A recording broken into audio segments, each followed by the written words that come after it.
like all of them were kind of stopped. That was basically demo. Demos are created to help the users, right? But what was happening was it said like start from here, and they were clicking that and they thought the registration process was done, whereas they were just seeing like a video, right? It was embedded in the website, which was not working. Incorrect settings. We often forget the instructions which we are giving to the users. We say, okay, go to the settings and then make these changes. Now, what settings? Account settings? Is it the settings of your profile? Is it the setting of your YubiKey, etc. was not there. Instructions was not clear. And we also tested both the Yubico instructions as well as the Google instructions. Why Google? Because that's the first place we go when we want to learn something, right? Or any other search browser. And then there were some confusion points as well. So these were the points where people were stopped and they required the intervention of a researcher to help them, right? So that means that if it happens in your day-to-day activity, I will not be using the tool itself, right? So if I'm stopped, so they require that kind of intervention. Another thing which we noticed was there were some confusion points and the instructions was definitely not clear. So what do we mean by form factor? How many of us have tried to like insert a USB device and we cannot do it in the first attempt, right? Even now, I was trying and it was not, right? So for that, YubiKey actually changed that. They only have like, you can insert it either way, but it only works on one side. And that's the problem. So they were trying to insert and it was not blinking, nothing was there. So they were like, oh, the key does not work. That's what we do it in the first place, right? After like 5 minutes. And that was what's happening. Now, it might feel often at times when I give these talks to like more like kind of serious cybersecurity conferences, they are like, oh, this is social science. This is not really cybersecurity, right? But what happens if we are creating the tools people are not even using? That means they are trying for other ways which are not very secure. So that's how it gets related. So then later on in 2019, we repeated this study, but with older adults. By older adults, what I mean is like by definition, we had people who are 60 plus, and we wanted to understand that why, like whether we can motivate the older adults for this particular YubiKeys or not. YubiKeys or not. So what are older adults' risk perceptions of online identity and credential theft attacks? What are older adults' mitigation strategies? And do usage patterns and perceptions differ for older adults regarding MFA?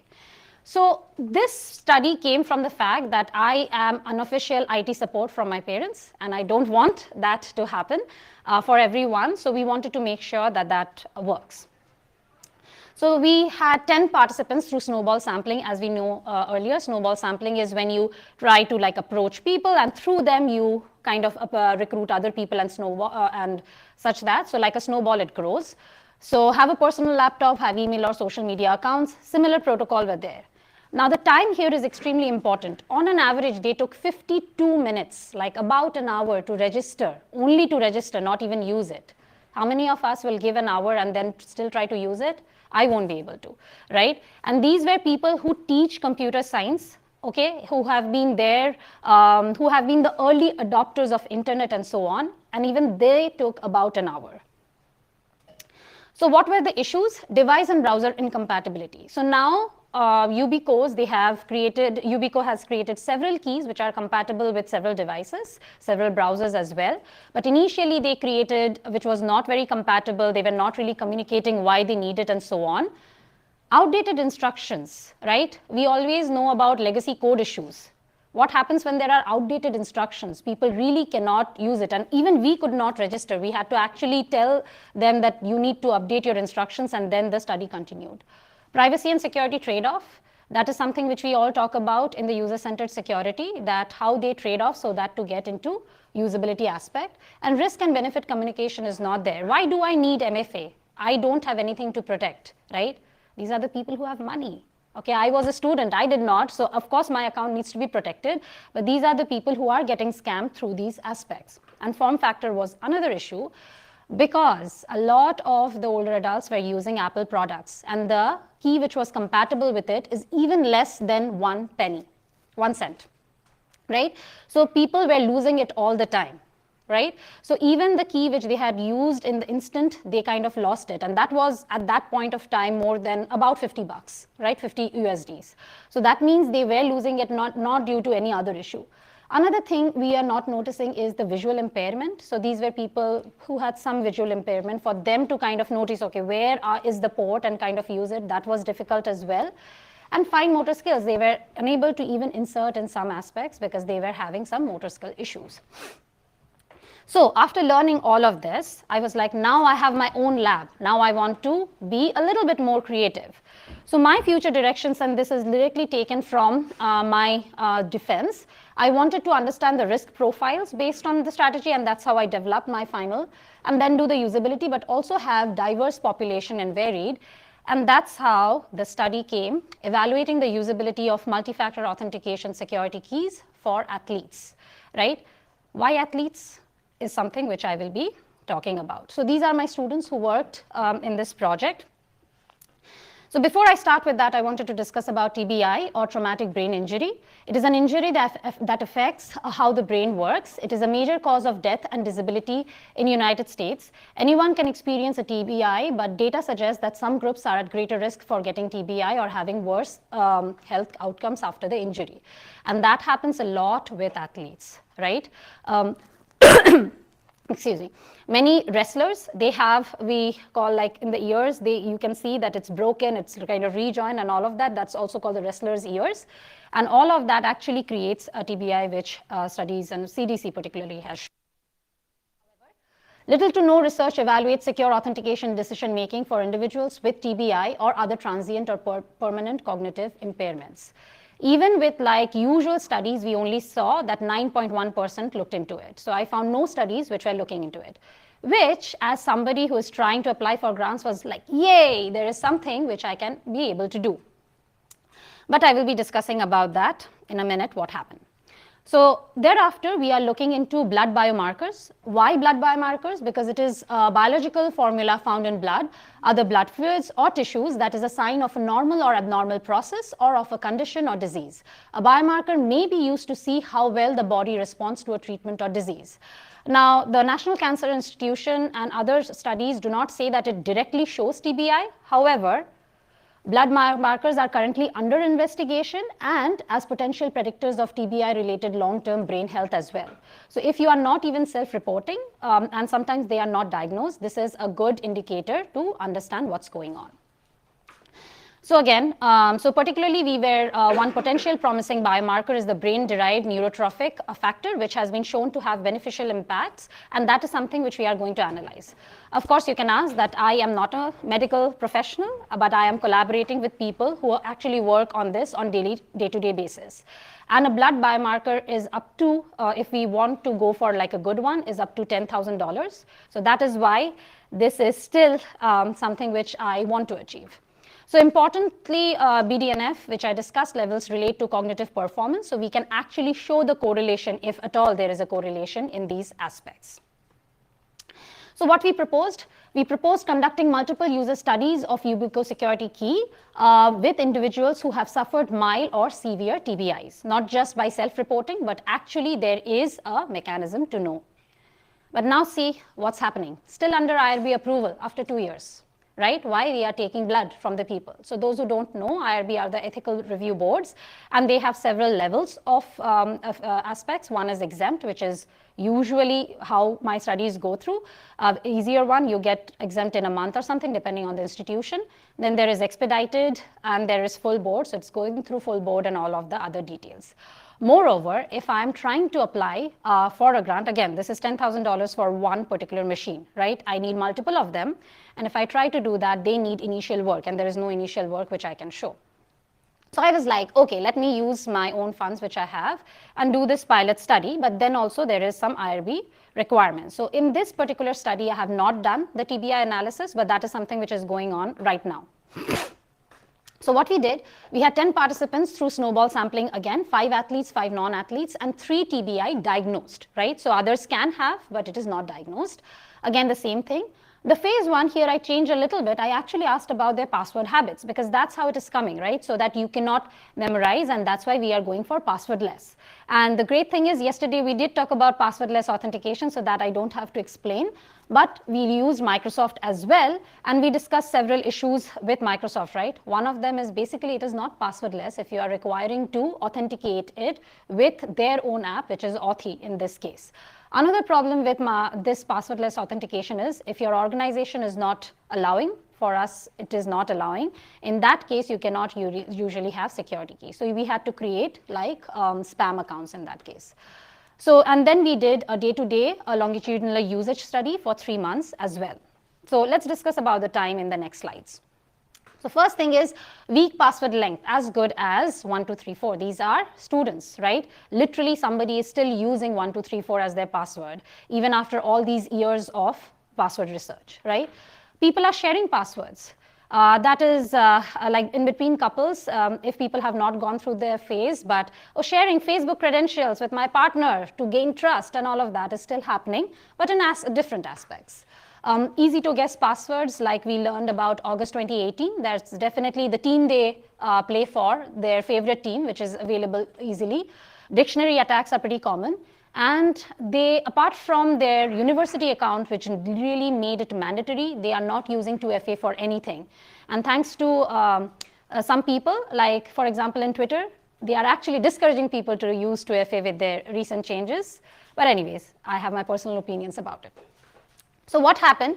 We had 10 participants, the distribution was quite equal, and the time to completion you can take is anywhere between 21 minutes to about 9 minutes. Again, this is not ideal if you are trying to register in the first place. But what happened? Let's do a little bit more deep dive. Unable to find instructions. Participants are still unable to find instructions. And the most funny part is if you actually go to Yubico, there are no instructions. They have delegated it entirely to Google, but they have still the outdated instructions, but in a grayed out fashion, which we don't know why is that if they are delegating it anyways. Difficult to find the correct device, like there are multiple YubiKeys, so they don't, YubiKeys, so they don't know exactly what device I'm talking about, and the protocol changes accordingly, and also the security changes as well. Instructions are unavailable, easy installation with Google aspects, but again, it was difficult to find. First part is understanding of MFA. We are still kind of lagging why it is important, the risk communication, why do you need 2FA? Every conference I go to, the first thing which people say is we need two-factor authentication on everything, but still we are not communicating it outside of the security community in a way. Form factor, which I will be discussing, and there will be an interactive session between us. Inconvenient, 80% of the participants use MFA on their phone already. Why do I need a different device? If I have actually having problems, so what TBI does is does not do like long-term memory loss. It usually does short-term memory loss. So if I'm doing that, then I will not remember to take my keys everywhere, right? So I have my phone, but why am I using it? A physical, but they did say it is a physical object is more secure, but I have my phone. I will protect it more rather than a key which is lost in my purse or something. Lack of concern for security, not thought about in daily life. And this is not from the longitudinal study. This is just the initial registration process. So people really don't care so long as it's not convenient and everything. People are tied to their phones already. The extra physical security is nice, but it's not enough to make people switch from systems. I already have my phone on me and they are not happy about it. So then we did their longitudinal study for 3 months where they actually used this and they did the sign-in. And I wanted to show the screenshot of what it shows right now. And as we discussed, it is still it is making more difficult. So they don't have the option where you can sign in there, right? As we discussed, they have sign-in option. When you go to the sign-in option, then you have to sign in with a security key, right? And if the security key is lost or something, there is no way you can actually like forget password. There is nothing, no option such as that, right? So that is a concern. So every 2 weeks, we actually did a check-in, and this was done through Zoom. And so study highlights usability daily was much better than in comparison to the registration. So if we can actually motivate people to do it, people are actually liking just insert the key and using it. So varied results emphasize separate analysis for 2FA setup and so on. But now I have a couple of questions for the audience. So let's do. How many do you think in those 10 participants lost their keys? The YubiKeys. Half.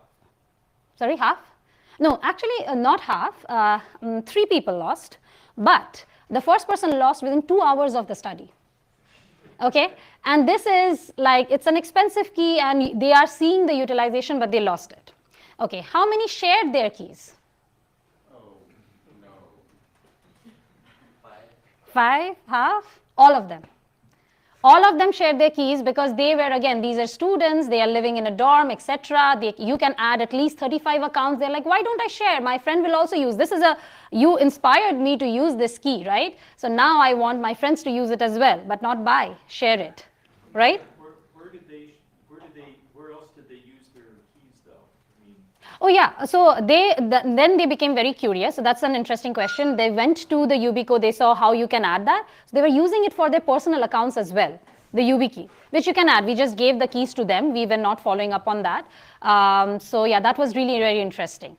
And the other people were also using. So this one key had multiple Gmail accounts added and personals. so what do they like hang it outside the dorm room or something? Exactly. So okay. Same principle as sharing your Netflix account. Yes, and I don't know how many of us we know, like the doorknob sock thingy, like so they were literally hanging out the keys in there and people were just using it. And this was very interesting to us because I have never seen this model even for other studies which we have done. They have shared, but not like that. But that's what they were doing. Yes, and to a point, one of the participants, like literally, they forgot and they were like, they really needed the access to their Gmail. They asked somebody else, hey, so they also know the password, not that they just have the key. So they could log into their device and they had a call and they're like, oh, can you just use the key which is there? And they used it. So yes, so this is the mental model which we are kind of dealing with, even if we think that, yes, that's what the next steps. How many broke the keys? No, they actually did, 2 of them. And one of them, they were using a Windows machine and the key was broken inside, which we had like IT support and all of that to help. So just so you know, now Ubico actually gives you 24/7 support, which is not 24/7, but it does give you that support. So yes, they did break the keys as well. So now what I want to do is actually study how TBI related aspects can be kind of find the correlation. So we are kind of running the test and that's what I will be doing this summer. And not just look into YubiKeys, but actually understanding that how we can build more secure technology, but for other population as well. And to look into older adults, because as we were discussing in the yesterday that unfortunately older adults go through some diseases such as Alzheimer's as well. So for them to remember the passwords, it's not possible. I know we should not write password, that is something which I tell, but I have written passwords for my parents so that they can just refer back to that because they will forget, I will forget, at least it is written somewhere and I have the copy of it as well if needed. So that is something which I want to study. So yes, I'm open to questions and this is my contact details. Thank you.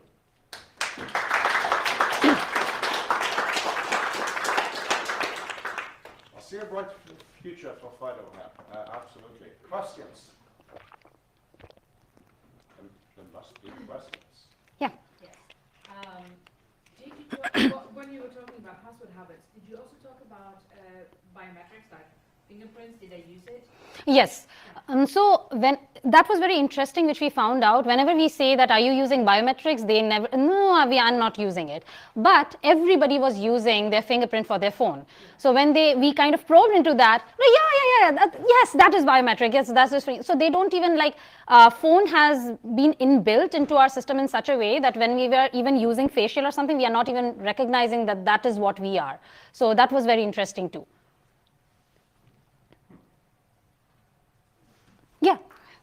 Really fascinating one. I'm very curious if you have any recommendations for maybe like populations like older adults for how they can better manage their passwords. Password manager. Yes. So the next talk I know is on password managers, and that is something which we also asked, at least older adults I'll come back, but to this population, and none of them were using password managers. The only thing they were using is the browser inbuilt. in a way password manager, right, to kind of remember it, but not any specific ones which are actually securing with like a master key or something, except like their device. And everybody was even sharing their device password, right?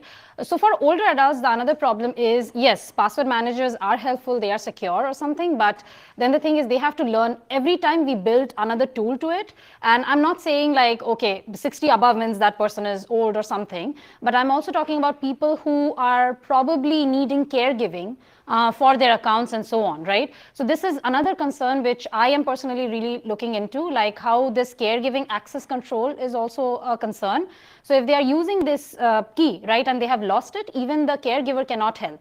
And there can be abusive caregivers too. So from the security perspective, definitely password managers is the way to go. Other things what we can do is, like for example, UBCO is working towards it. Now they have added the keys NFCs, right, which are contactless. So that is much easier rather than like breaking of the keys. That was one of the reasons they broke. So these are a couple of things which we can definitely do. Of course. Okay, then I will say thank you again. Thank you.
Do I need to push anything or is the sound good? Okay. Good? Yeah. Wonderful.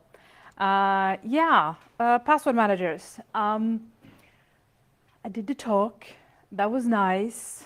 That is 3 years ago, 4 years ago, something like that. And I thought, you know what? I'll repeat this in a while. So much have changed. I did not foresee the whole corona thing, but that changed a lot. So yeah, I'm back and I'm here to answer how hard can it be to choose a password manager? I just want to remind everybody, I wore this t-shirt yesterday, security at expense of usability comes at the expense of security. I think it's a nice way of saying usability and security is actually connected very closely. It's not opposite. You can treat it like opposites. It's not a good idea, you'll lose. They're very connected. So, This is actually the cat picture from my previous presentation. I absolutely adore it. I think everybody should aspire to be this attentive when it comes to password managers. Yes. About me. First of all, I'm Cecilia. I work as a consultant with security and testing at a company called Bouvet. I have what's called a broad background. My bachelor degree is educational psychology, or pedagogics if you want, and my master is in what's called digital culture or philosophy of technology. And whenever I say this, people are like, that sounds interesting. Do you know anything like useful? And then I was like, I also have a year of nurse school, and they're like, okay, why? I was like, because I like people. I'm really interested in people. And what are they doing, all these people? Why are they doing what they're doing? I want to know. I want to understand this. I grew up online. I'm old, by the way, but I grew up online, which means that I've been through a lot of paradigm shifts from a situation where you couldn't really do anything online. You could talk to people and send text files, and if you were really, really dedicated, you could send really pixelated video clips. But today, it's something completely different. So we need to do other things today than when I grew up. I just want to make sure that everybody understands. I will be talking about password managers as in human-to-machine authentication, not machine-to-machine authentication. That's vaults, and I don't care about those. Whenever I say anything about password managers, people are like, okay, which one should I choose? And I want to do the consultant thing and say, well, it depends on what's got. No, it doesn't depend. As a private user, these are the only two criteria that matters. Does it cost anything? Do I know anyone who also uses this product? Those are the only two things ordinary private people care about. The reason your parents choose the one that you choose is not because you decided that's the best one, but because you chose it, you know it. Some are more resistant to cost than others, but yeah. In addition, if they're really interested in password managers, we have, oh, sorry about the contrast there. It was better on my screen than there. Sharing. A few really interested people like, okay, I'm not just going to think about cost, and if I know somebody that used the same product, they think about sharing. And there are only two teams. It's team I would love to be able to share my passwords, and I would absolutely do not want anyone to be able to see any of my passwords. Are you like, raise your hand if your team, it's nice to share passwords safely. Okay, sometimes. Yeah. Are you team, I will absolutely do not want to share any of my passwords. I want to make sure that nobody can access them at all times. And in, yeah, exactly. Like, is there anyone in between you? I heard it sometimes. Like my wife and I share the password for our ISP account. So Yeah. she can pay the bills and I can do the technical thing. Yeah. But you don't, so you share passwords safely. Yeah. For enterprises, this is a bit different. Enterprises consist of a broader variety of people, and they have a lot more concerns they need to solve. So for enterprises, what is considered user-friendly by me are all these things. Cost and familiarity still applies, sharing also, but the onboarding process is super important. Because how will you get your employees to use this? Well, if the onboarding process is terrible, it's going to cost you a lot of time to motivate them to go through that 52 minutes process. So it has to be good. And then there's the offboarding process. A lot of companies, especially in Norway, they don't want to talk about offboarding. Offboarding is when an employee leaves willingly or unwillingly. Willingly is nice. That's good. That's not a problem. It's the unwillingly part that's difficult. But there's an unwilling part also. In addition, you need a recovery process. And this needs to be good. If the recovery process is bad, two things will happen. Your help desk will be overrun by requests. That's expensive.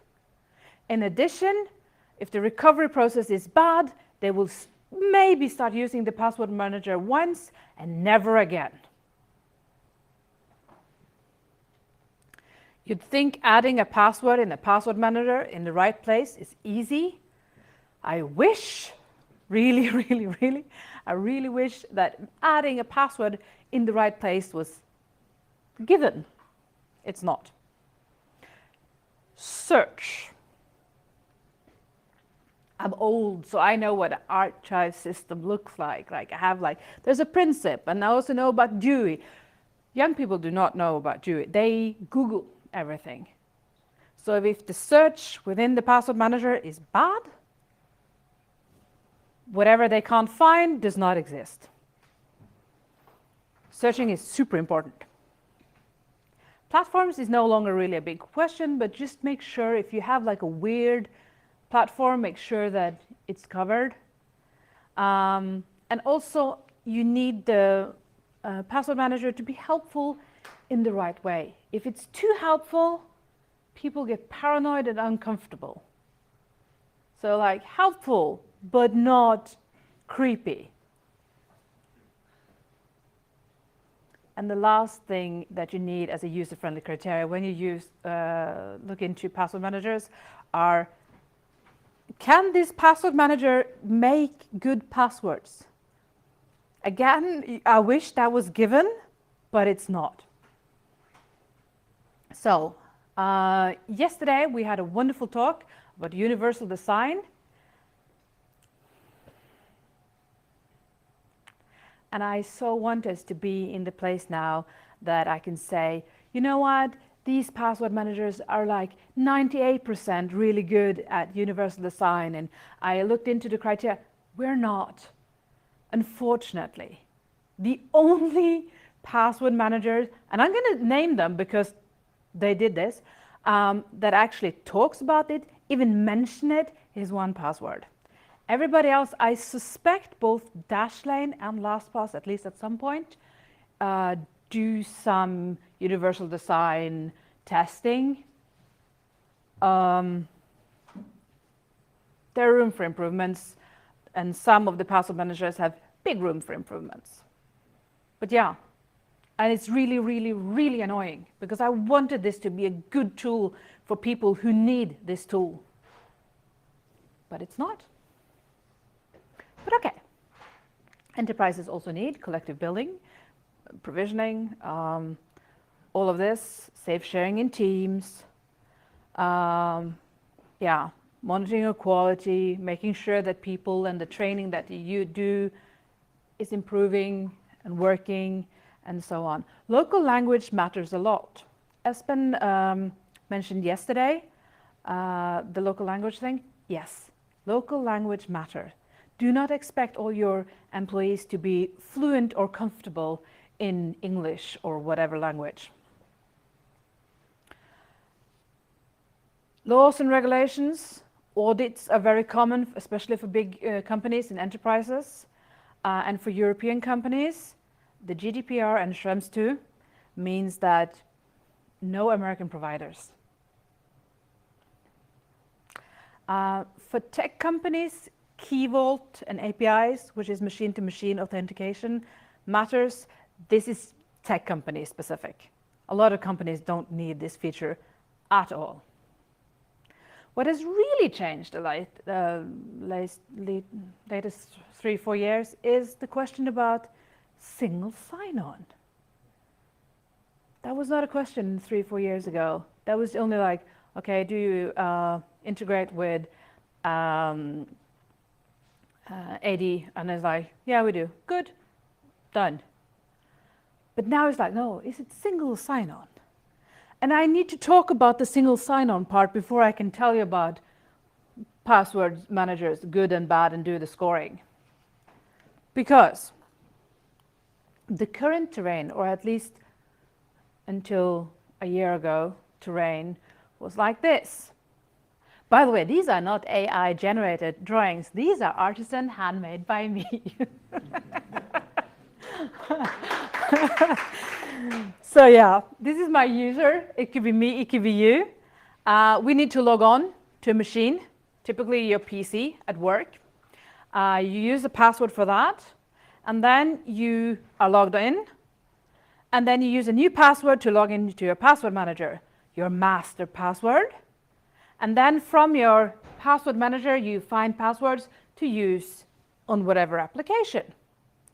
Good. It's nice. It's very transparent. I know what's going on.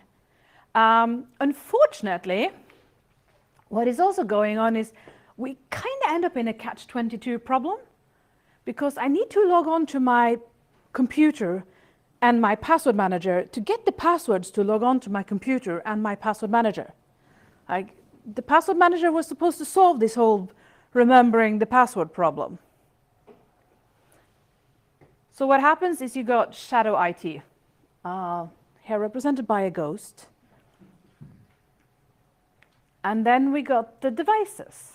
And the reason why we got shadow IT on the devices is because I have very little authority over my work computer, but my phone is mine. And it have all these really neat features. It has the function, like, I can use my thumb, or I can use like the YubiKey if I'm really good, or a PIN, which is super easy to remember because it's only 4 digits. 6 if you're on iPhone. Or just like, it's super easy. So, you know, and this works. The password manager makers have really strict rules for what kind of password you can have as your master password. That's okay. So you can have like really crappy passwords so you can get into the computer, and then have the really strong password if you want, or even have like this device on the side. But when the terrain now is changing to single sign-on, something else is going on. Now I have one password that I log on with. And depending on who I am as a user, the quality of that password is no longer under the control of the people who understand risk and the value of passwords. It's probably under my control. And I will probably follow some set of rules set by my company. But you can bet your money on that the password I want to make is an easy one, because I don't want to remember passwords. So I make a super easy password that now is not only giving me access to get into my device, it also opens my password vault and all my applications. In addition, we kind of didn't solve the problem with I need my password from my password manager to log on to my password manager. That problem is still there. So we still get the whole shadow IT problem. But with a single sign-on, you also get some added problems. You get added problem with who owns the device. Will single sign-on work on that device? If it works on that device, is that device secured well enough? I don't know. And in addition, what's going on here is really difficult for me as a user to understand, because it's magic. It just happens behind the scenes, and I have no influence over it. So you take away my ability to consider, is the right thing happening or not? I just have to trust that the right thing is happening. So no matter how much training you give me, it doesn't matter, because I can't really see this part now. In addition, single sign-on and magic, it's kind of uneasy. It gives me a lot of questions. Like, can the company access my vault? Like my passwords? If they do, will I notice? And if they do, is this okay? If I'm a CEO or work in HR or accounting, is like every role okay with the single sign-on situation? How do I sign out? If I sign out, how do I sign in again? Like, is this easy? And a lot of the time, if the company really makes this so frictionless as absolutely possible, they will set up your single sign-on. They will set up your password manager for you. They will start filling your password manager with like company passwords that you should have access to. Awesome. Do I know that I have access to important things? Because if I don't know that I have access to important things, I will not protect those important things because I didn't know they were there. And then we have another problem, that is, okay, we have this very smooth situation, but that is only at work. And I'm pretty sure all of us have been working towards a goal that people have secure behavior, not just at work, but also at home. And companies should really care about the at-home part as well, because phishing and fraud does not only happen in company hours. And I think we should remember this example. Even the makers of password managers experience breaches out of company hours. This was the LastPass incident that happened at an employee's home computer. So you cannot, while private passwords are private, the risk is still global, both at home and within company hours. So, do you understand? Single sign-on changes the terrain and the usability and the user experience a lot. And you have to have that in mind when you're choosing a password manager. Yes. You following me so far? Please note if, yeah, good. So, oh yeah, oh hang on, let me fix that. Yeah, that's what it's like. Like, I know not everybody is like super enthusiastic about choosing password managers. I am. Everybody else just want to know the answer. So I'm not giving you the answer quite yet. You have to stick with me like a few more minutes. Onboarding. I want to show you a few examples on onboarding. Really like, what? You know, bad ones, of course, the good ones. I don't want to show you the good ones. I want to show you the bad ones. As I said, onboarding, tone of voice, and the situation. This is Nordpass. They are new. And this situation, I absolutely loathed this. Like, this was terrible. I went through the registration process and everything, and I got this far as like, what? What is going on? I thought I like already made my master password. It took me a while to realize, no, I did not make a master password. I made an account at their website and within their system. I was like, why? Why am I now a customer? I just wanted to use the product. I didn't want to have like an active relationship. So it was confusing. In addition, they made a trap, and I hate this trap. And this trap is make a password, and you start making a password, and then you push continue, and then it's like, you failed. And that is a trap. Do not make traps.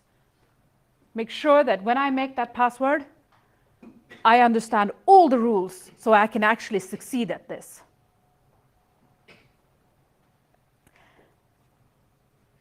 Software is a lot of tiny surfaces. Make sure that all the tiny surfaces are good and understandable. This is Keeper. I have two choices here. And I know request admin approval is not a good choice. My help desk people and the admin of the password manager will not thank me for pushing that button. So the only button I should push is send keeper push, but I don't know what that send keeper push do. Push what? To where? What will happen? I have no idea. I pushed it several times. I couldn't see anything happening. What is going on? Like, it has to be helpful, actually. And I don't have a copy of it here, but the email when you're onboarding people, make sure it's nice. Because a few of the emails are extremely techy in voice. Like, it's okay if you're onboarding only DevOps. If you're onboarding other humans, make sure it's nice and friendly and comforting. Shout out to Dashlane and OnePassword for actually having nice onboarding emails. And then was the add the password part. I thought I had a password manager, and now I can add records and folders and share folders. It's like, records? For what? And I realized it's whatever I'm doing, I'm not adding a folder or shared folder. So I click the record, and it's like, oh, now I got options. Why? Why can't I have the options to begin with? Why is there a record situation? I don't know. The language is difficult to understand. It's very domain specific. And as an ordinary user, it's hard. It's already hard to understand passwords and passphrases and vaults. Don't make it harder. But okay, I want passwords. I want useful passwords that are better than the password that I can make up. Okay, I guess the dice is kind of fun. I'm not sure what the cursing option means. But okay, I'm from the up north. Cursing is a part of my culture. I accept that. And this interface is like, I was starting to make a password and it's like, oh, what did I do wrong? I need to add a website to use it. I don't know. I did something wrong. I don't know what the wrong I did was, but now I'm not sure what is going on. Like, when I've done this, will it fail me? I don't know. Is it plus plus? These are actually pretty decent. These are far better than the previous ones, but making a good password is difficult. You'll have to deal with me for another few minutes, sorry. But these are showing more useful interfaces, because some sites require this and some sites require that. And if it's a password that I am actually going to end up typing, can we make it into words that I can read?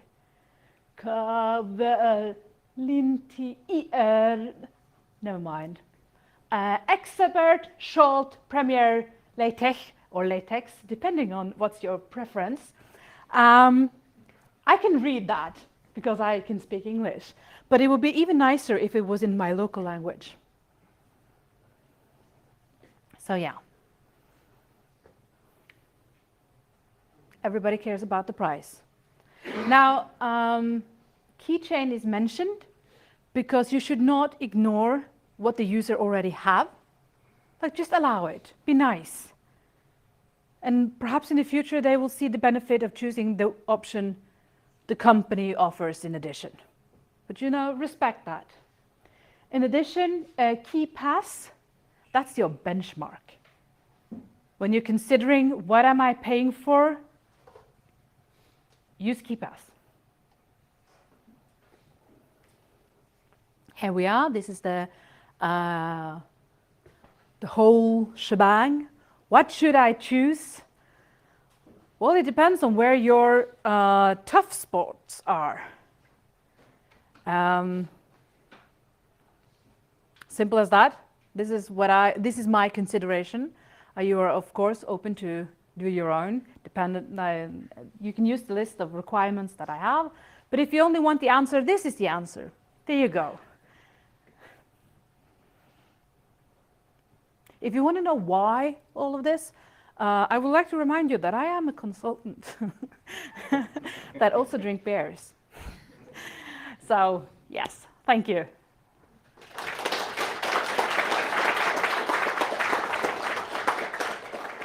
I'll take questions first and comments in the break. So first, a comment, especially. Nice one. Okay, go. Go. I mean, I have a comment on the question. Sure. Let's say the question. So I don't know how, but maybe it's a question for everyone for your next talk or somebody else's talk. But you mentioned about how many organizations or people think about onboarding and not offboarding. And I find it such a missed opportunity for single sign-on to not have even mentioned off as well, like single sign-on and off. Because now you have this SSO being deployed pervasively everywhere, and then it's so easy that you have an employee logging into more and more cloud services, then one day maybe you have to terminate them or they leave, and no one knows how do you log them out, apart from the main windows, and that's it.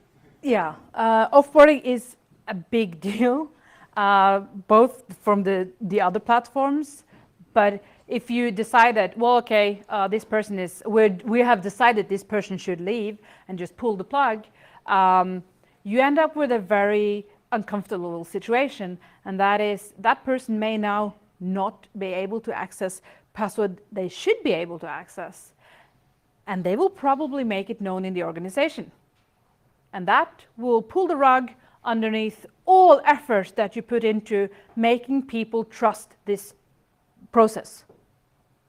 So when I leave, willingly or unwillingly, I will no longer have my passwords. I'm not sure if I want to do that.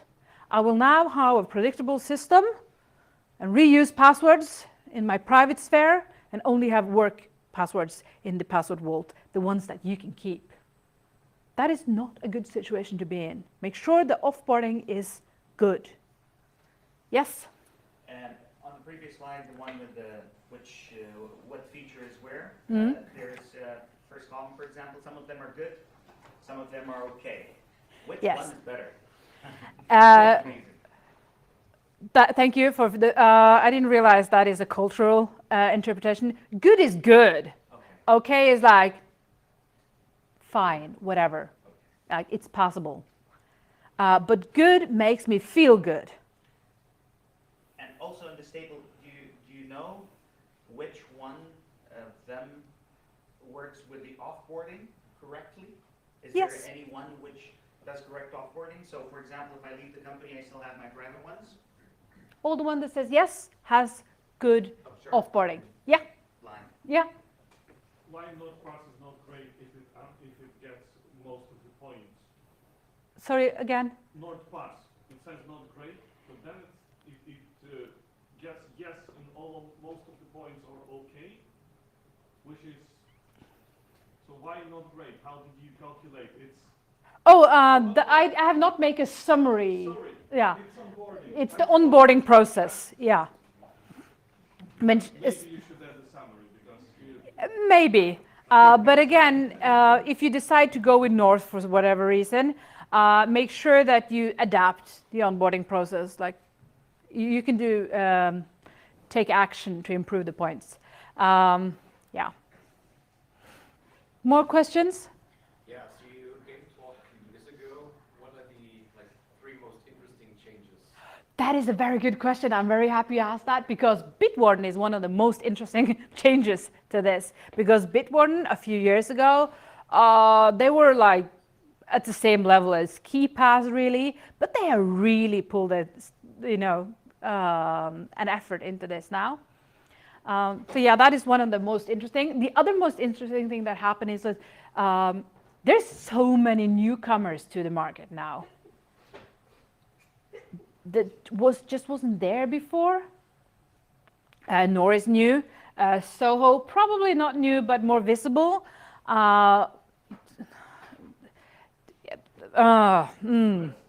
Yeah, and then the LastPass has like a really uncomfortable incident. They already were problematic 3 years ago with the recovery process, but then they had the incident which makes it even harder to choose them. So yeah, but Bitwarden, good job. Last one. So what do you mean with the asterisk on the last part, work private part? Sorry, the asterisk would work private.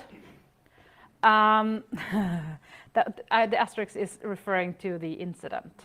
Yeah, it's something about you call it eat the same food that you make or something. There's a proverb for this. Dog fooding was it? Yeah.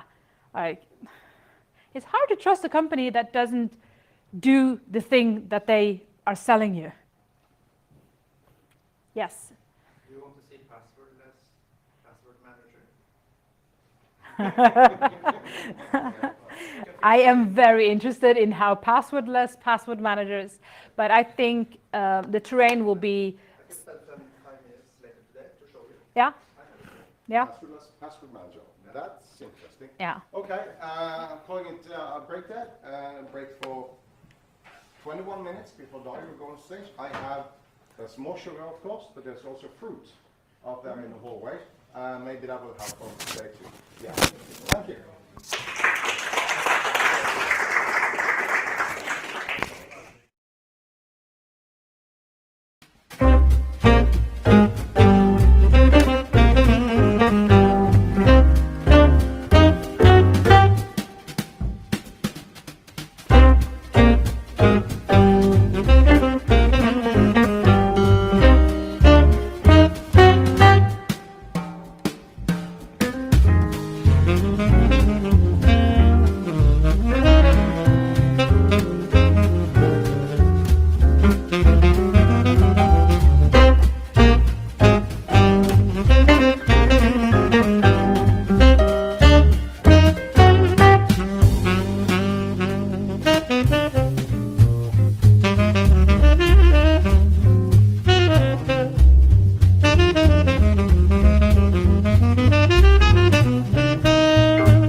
And we have with us Dario from Italy, studying in Italy.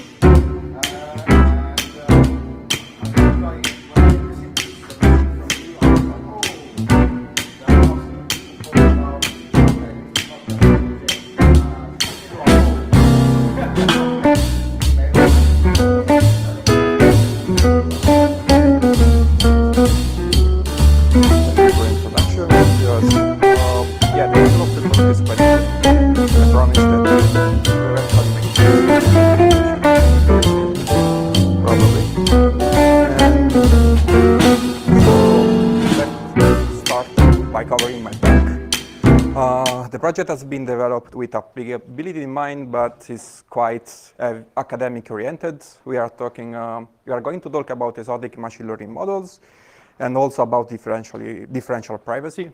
And if you want details on everything, there is the paper on arXiv, and you can check it out. Yes, our journey starts here. This is the rabbit hole, and we are ready to go in. We start with a background. Probably you already know these things, but just to be sure that everyone use the same names for the same things. So we are going to talk about password models.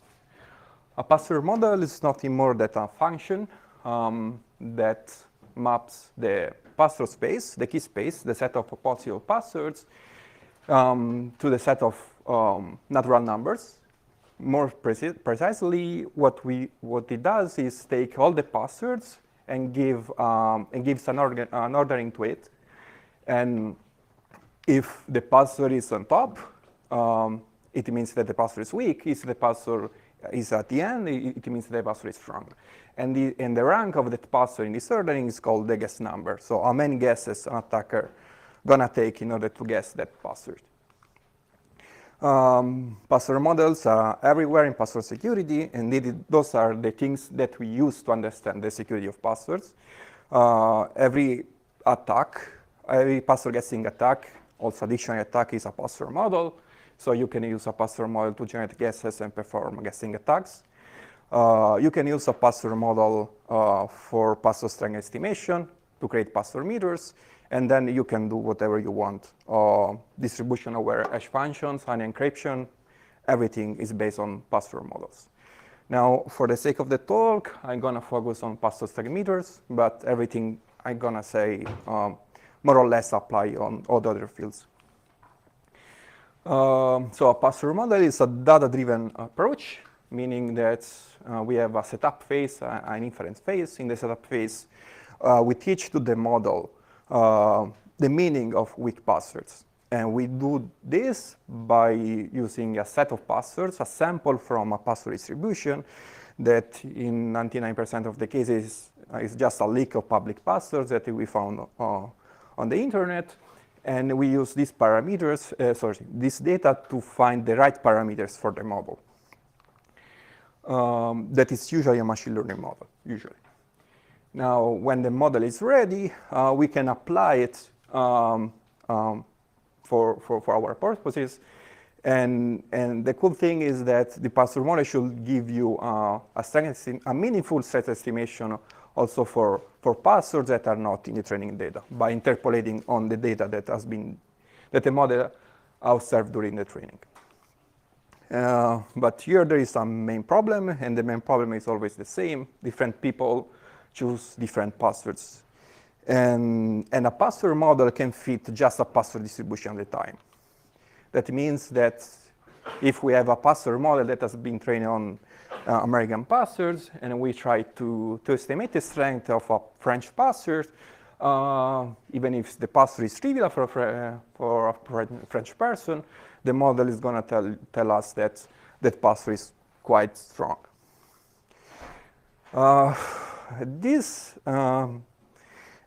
Another message here is that a password model, if you train a password model on a certain data distribution, that password model is going to be optimal only for the data distribution. This is a very simple example. So we have two password models, one trained on Hungarian password and one trained on Polish passwords. And then we apply these password models in a guessing attack against a Hungarian leak and a Polish leak. As you can see, of course, the password model trained on the Hungarian password performs better. So the X is the number of guesses, while the Y is the percentage of guessed passwords. Instead, in the Polish setting, the Polish performs better compared to the Hungarian. Now, I have a question for you. We have a third password model, and this password model has been trained on the combination of the Polish and Hungarian leaks that we use to train the other two models. Can you forecast the behavior of this model? Is going to be better? Exactly. Yeah. Even if we train this model with twice the amount of password of the two, this model cannot beat the model that has been trained for that specific password distribution, but performs well in average in both the cases. That sucks. It means that regardless the amount of data we have to train a password model, there is no such a thing as a universal password model. So a model that once you train it, you can apply on every password distribution, obtain meaningful password stress estimation. That means that if you have a system and you want to create a password model for the system and you want to have meaningful estimates, you have to train a password model for that specific distribution. The main problem is that training a password model is not an easy thing to do. This is Bob. This Bob is going to be our example for the rest of the talk. So Bob is Italian. He has mustaches. Bob is a system administrator of Pizza.it. Bob wants to deploy a password segmenter for his users. But Bob is wise. Bob knows that he needs a tailored password segmenter for a password distribution of his users. So what Bob does is go on Google, is looking for the state-of-the-art password model. He finds the code on GitHub, and now he needs to fit the model. So train the model in order to represent the password distribution of his users. This is complicated because the only thing that Bob has is a set of hashes. He has not access to plain text passwords. Otherwise, Bob would have other problems. And so the only thing that Bob can do is go somewhere on Google looking for leaks and find a public leak that has a similar distribution to pizza.it. And this can be quite difficult. Even if Bob has the data, now he has to parse the leak, set up choose some hyperparameters, because usually those are the machine learning models, and you need to pick hyperparameters based on what you want to do, and then run the code. And training the model can take days of GPU time. Again, Bob is a simple person. Bob doesn't know anything about password leaks. Bob doesn't know anything about machine learning. His reaction is, I'm Italian, I can joke with it. So what Bob does is find the first plug and play of the shelf password model you can find on Google that has been probably training on RockU. And if you try to put Italian password, I guess, it gives you the wrong string estimation. Now, the point of the project and the talk is understand if Bob, regardless the lack of resources and expertise of Bob, can he do better than that? The answer is yes, otherwise I will not be here. And actually, the real answer has been always under our nose, but we are getting there. So how to solve Bob's problem? Simple. We create a universal password model. It's trivial now. A universal password model is a password model that can capture every password distribution simultaneously. That means that you train it once, and it can switch to the right guessing strategy based on the context. And it looks something like this. So we have the same password model. We apply it on Italian system. It produces Italian passwords first. We apply it on a Japanese website. It produces Japanese passwords first, and so on. And the model is the same.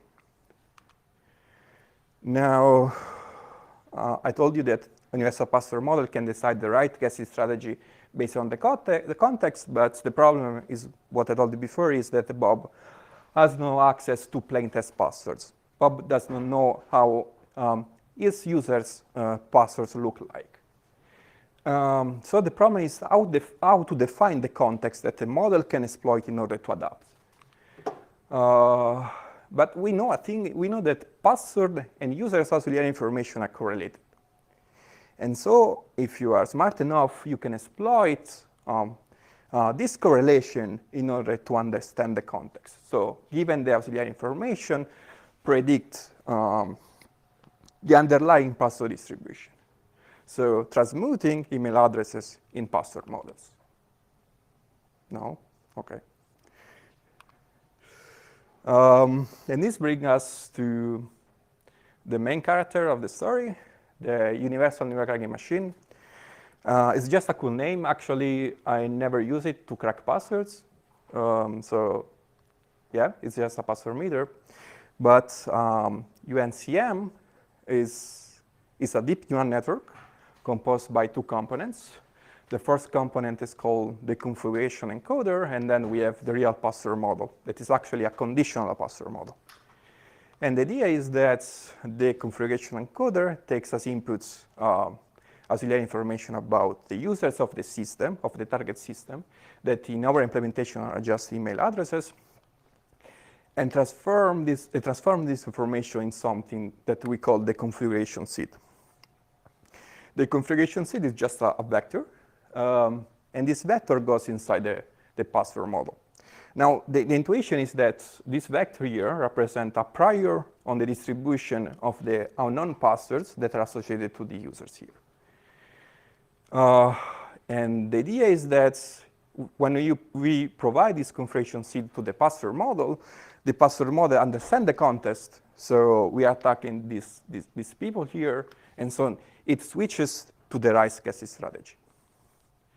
In actuality, the UNCM looks something like this, and now we are gonna cover a component at a time. So this is the configuration encoder. The configuration encoder is composed by two components. The first is the sub-encoder, and then there is the mixing encoder. So the idea is that the mixing encoder is the neural network. Actually, it's an aggregation of neural networks, but you can see it like a single model. And its task is to take a single email address and map it in a vector, in a format that can be understood by the mixing encoder that follows in the pipeline. We do this by breaking the email address in different components. Every component is parsed by a different neural network, and then we combine back these vectors, and we get a bigger vector at the end. I said that in implementation, we only use email addresses, but this approach can be extended to everything. If you have the data, for instance, if you have the username of the guy, you can create additional module here and the result to the vector and get a better representation of the users in the system. This is the main part, the mixing encoder. And essentially what we do here is taking all the email addresses. For each email address, we apply a replica of the sub-encoder, and we get n vectors, where n is the number of email addresses. And the task of the mixing encoder is taking all this information and mixing it together and producing a single vector, the configuration seed. Now, it's not a simple aggregation. Also, this aggregation is a neural network. This is an attachment mechanism. We are going to talk about that later in the second part of the talk. But essentially, just to make you understand, is essentially the big building block used to build models such as GPT and such. It's the building block of Transformers architecture. Now we have the configuration encoder that is the output of the configuration seed that is the output of the configuration encoder, and now it's the part of the password model. So as password model, we use state-of-the-art password model.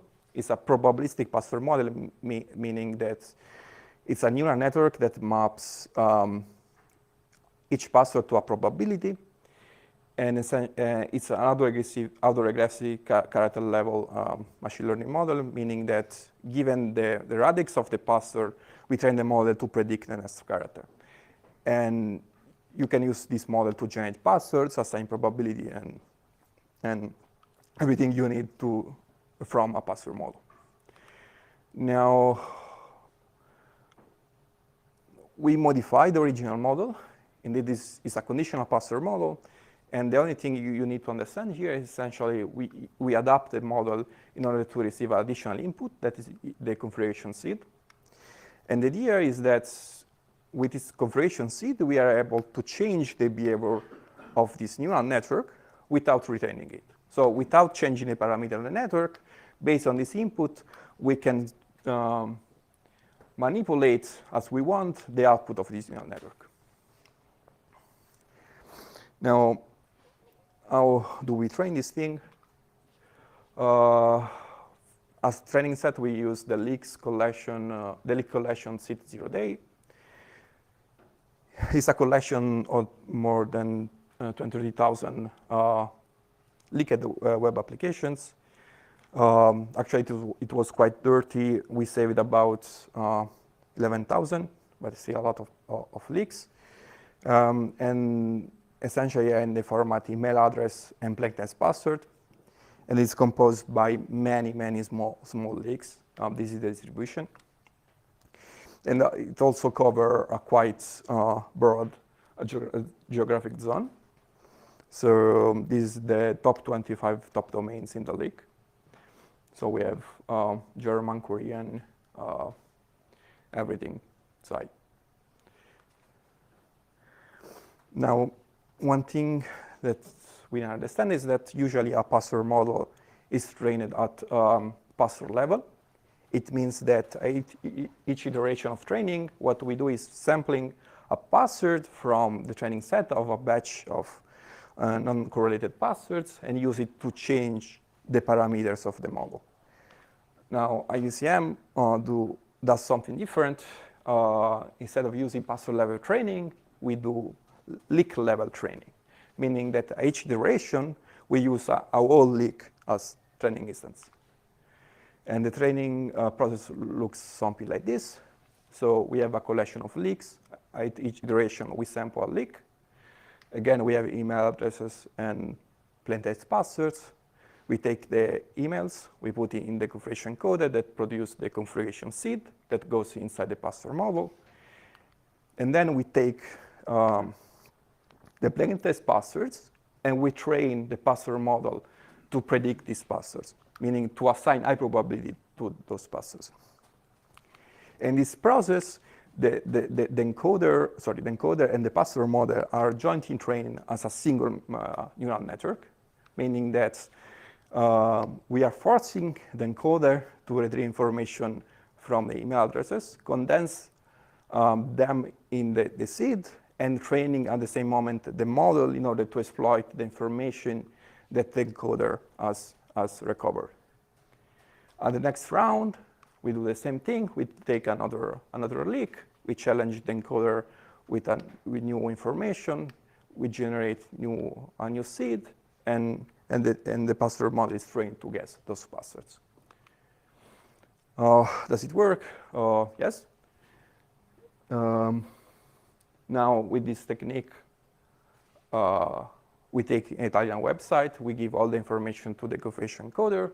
This produces a seed, and the seed goes in the password model, and the password model generates passwords based on the context. Those are this is actually the output of the model.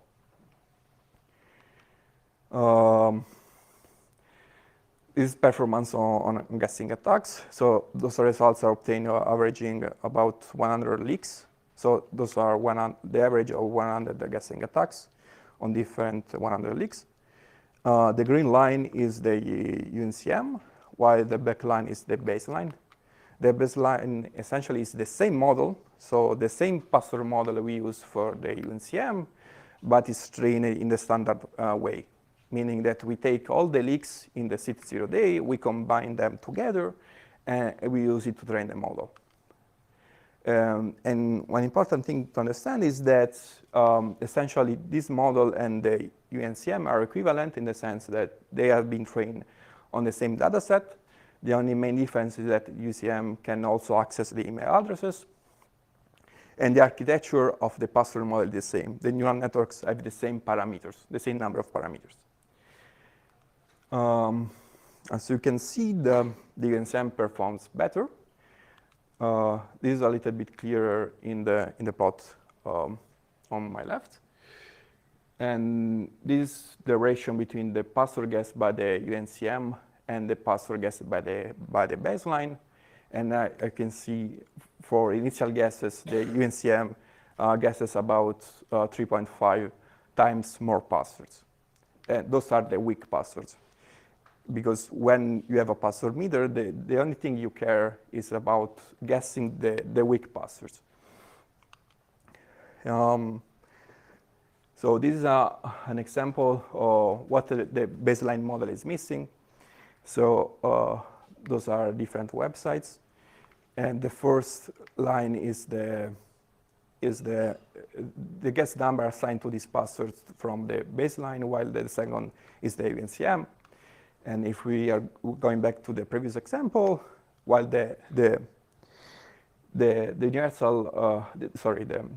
baseline assign a quite high guess number to a trivial password, because the UNCM can adapt to the password distribution, assign a much more realistic guess number.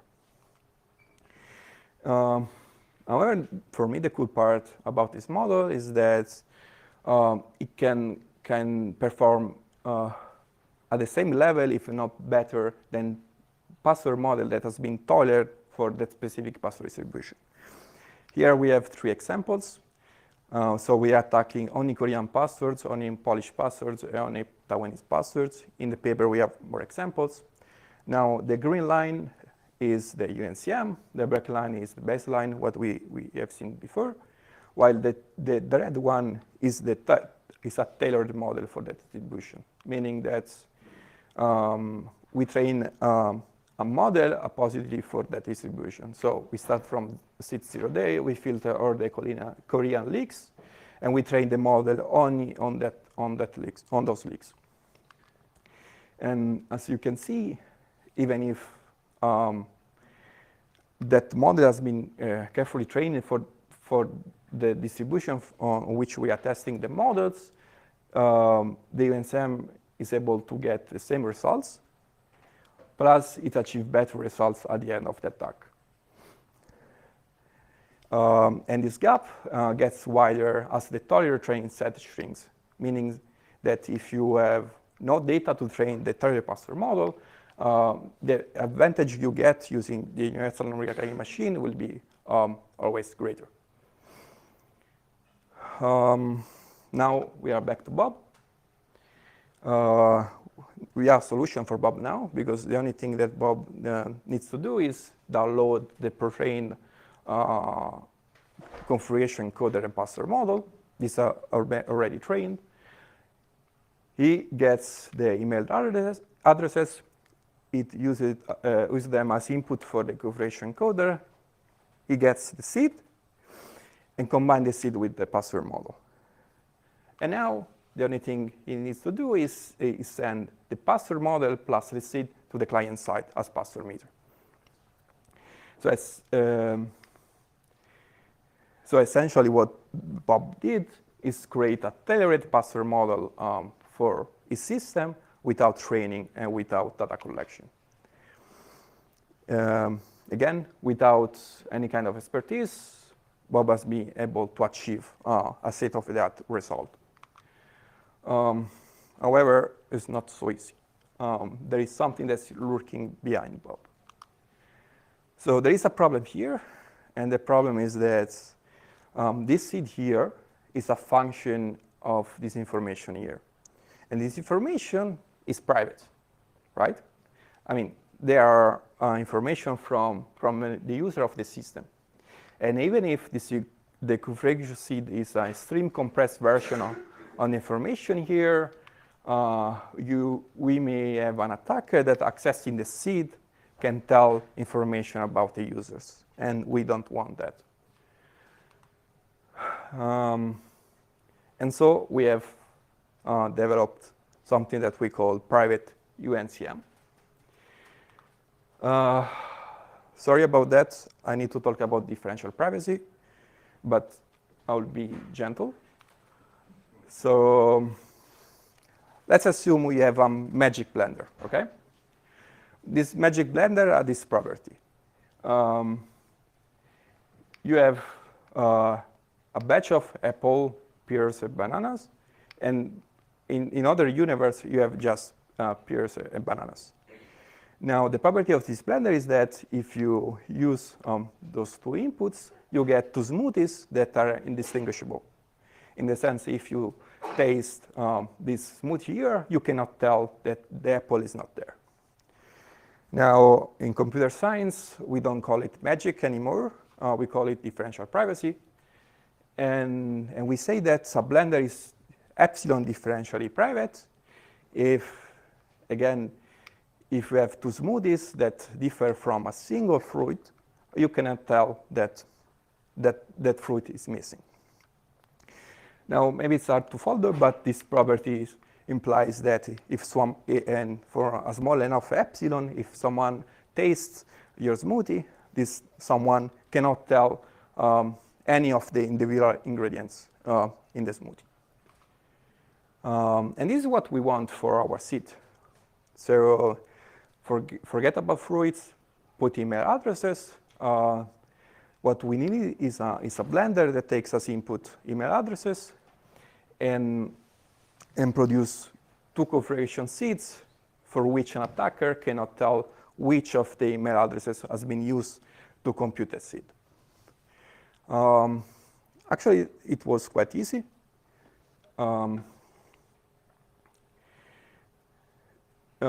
Yeah.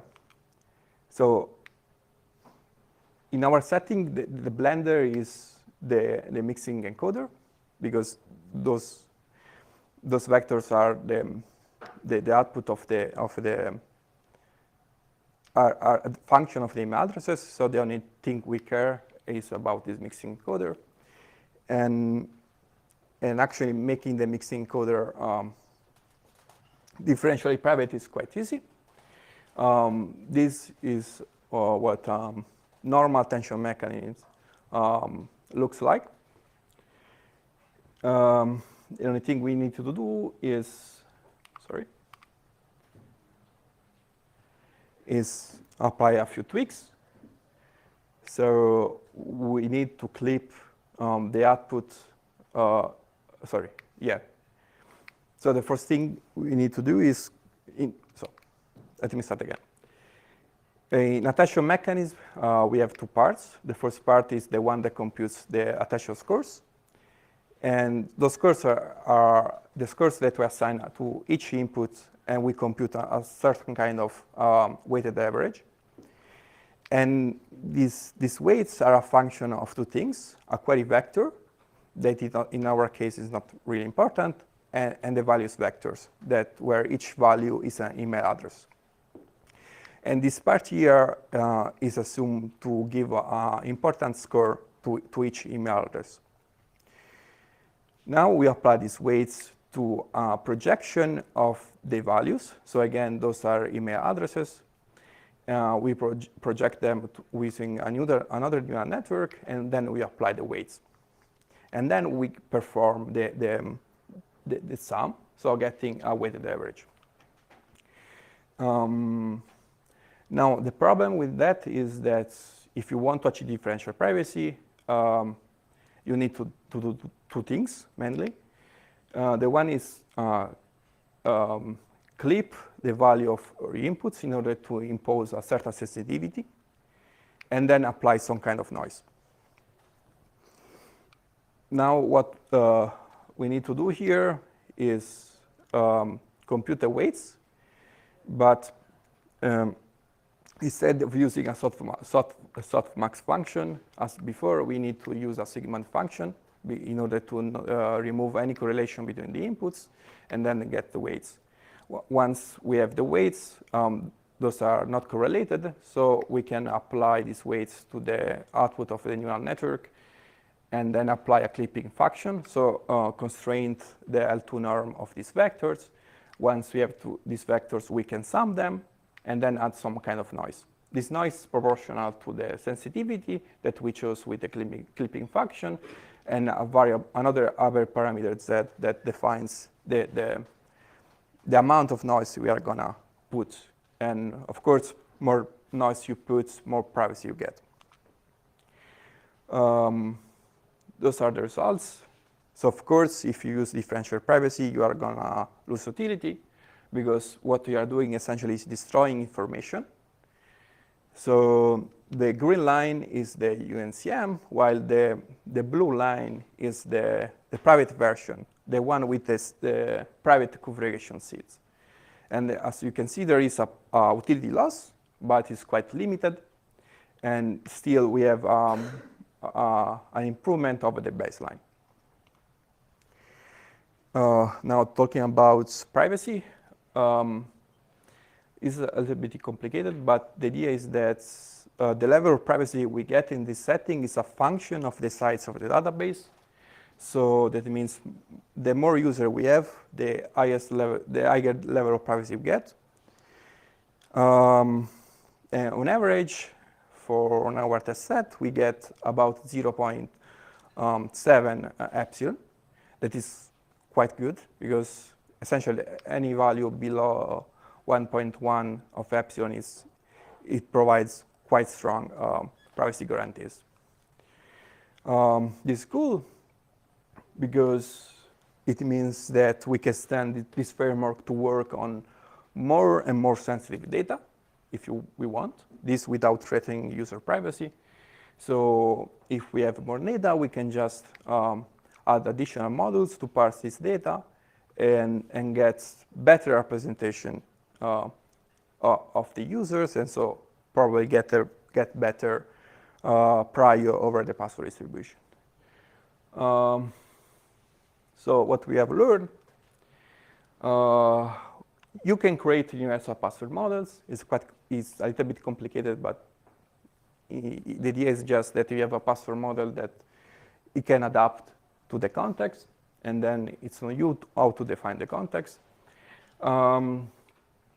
Another thing is that this is the proof that you can use user auxiliary information in an automated way to predict the underlying password distribution, and you can make this whole process private if you want. So we are going to make the models public. They are not public yet. But the idea is that we are going to pre-train these models, make them public so everyone can download it and make all the bobs out there happy. Personal announcement, I'm in the job market. If you are interested, just check my page. And I'm ready for questions.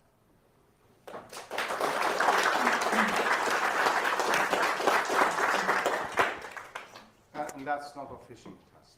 Hmm? That's not a phishing test, the QR code. Standard joke. Any questions for Dario? Come on. Jim. So actually, if you could turn back to the prior slide as well, I wanted to get the that URL as well. But my question is, you focused on the country that the email address belongs to, but I would also expect that men and women would have different password patterns. So would Bob at pizza.it and Alice at pizza.it have different sorts of common password distributions? Absolutely, yes. But the problem is that we didn't have the right training set to learn that relation. But in case we will have more data, the model will have learned automatically that relation, exploit it to create better representation of that distribution. But in the paper, we are also results for different segmentation of the population. For instance, we are considering just e-commerce websites or other semantic groups. And the results are almost the same.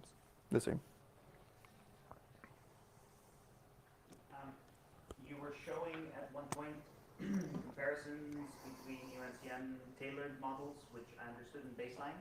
What is baseline in your case? What did you compare the baseline to?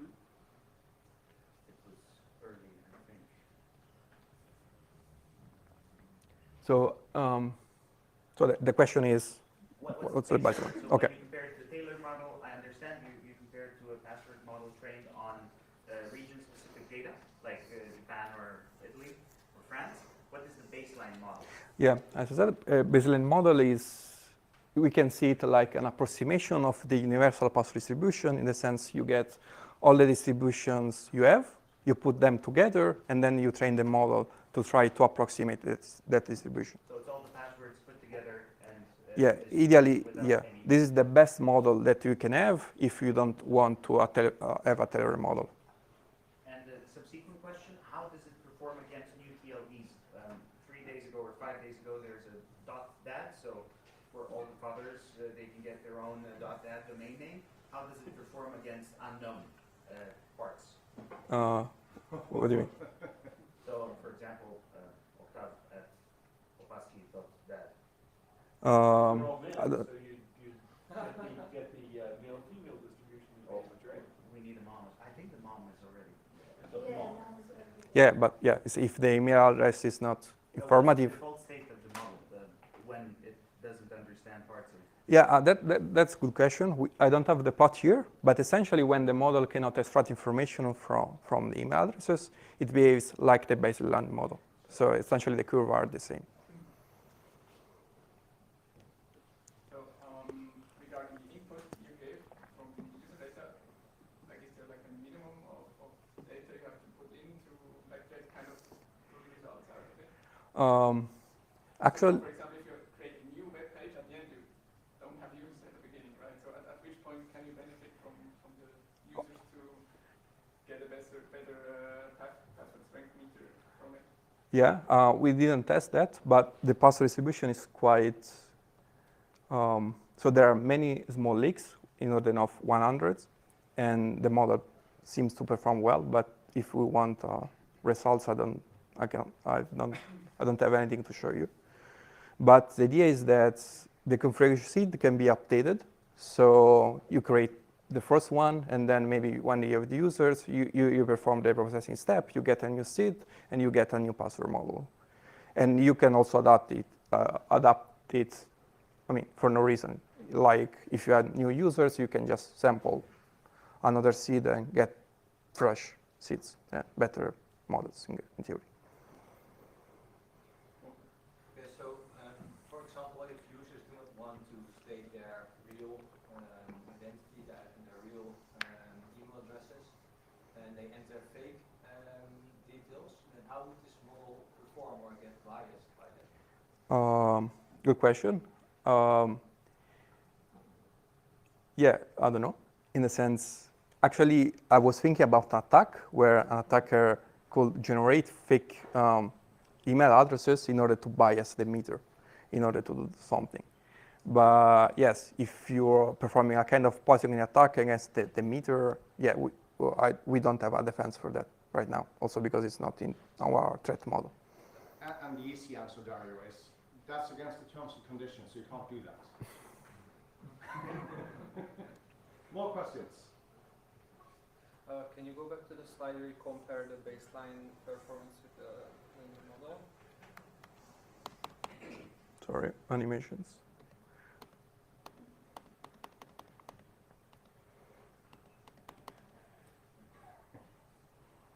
Yeah, that's good. Almost there. Right. So, so if I understand correctly, like you have a password cracking dictionary that you would normally launch, and what you're doing with the model is that you like reorder this set. So the order of how you're gonna try and what you're gonna try is going to change based on the model. So my first question is like, what kind of base cracking dictionary do you use, or you like kind of recreate it completely? Yeah, so you can do that. You can take a dictionary, apply the model, and reordering it. Yeah. But in this case, those are generated passwords. So use the password model as generative model. Mm-hmm. And essentially what you do is a beam search, and you generate all the passwords according to the probability that the model assigns. So there is no dictionary. But this model then can be also used for this purpose, that if I have a dictionary, I want to rank the passwords, like how do I try for a specific attack, if I'm attacking a certain user or a different user? Yeah, you can do it. How, Yeah.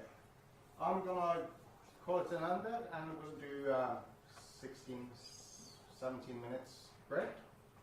So thank you again, Dario.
Now you're actually live on the internet as well. All right. Stefan. Hello, Internet.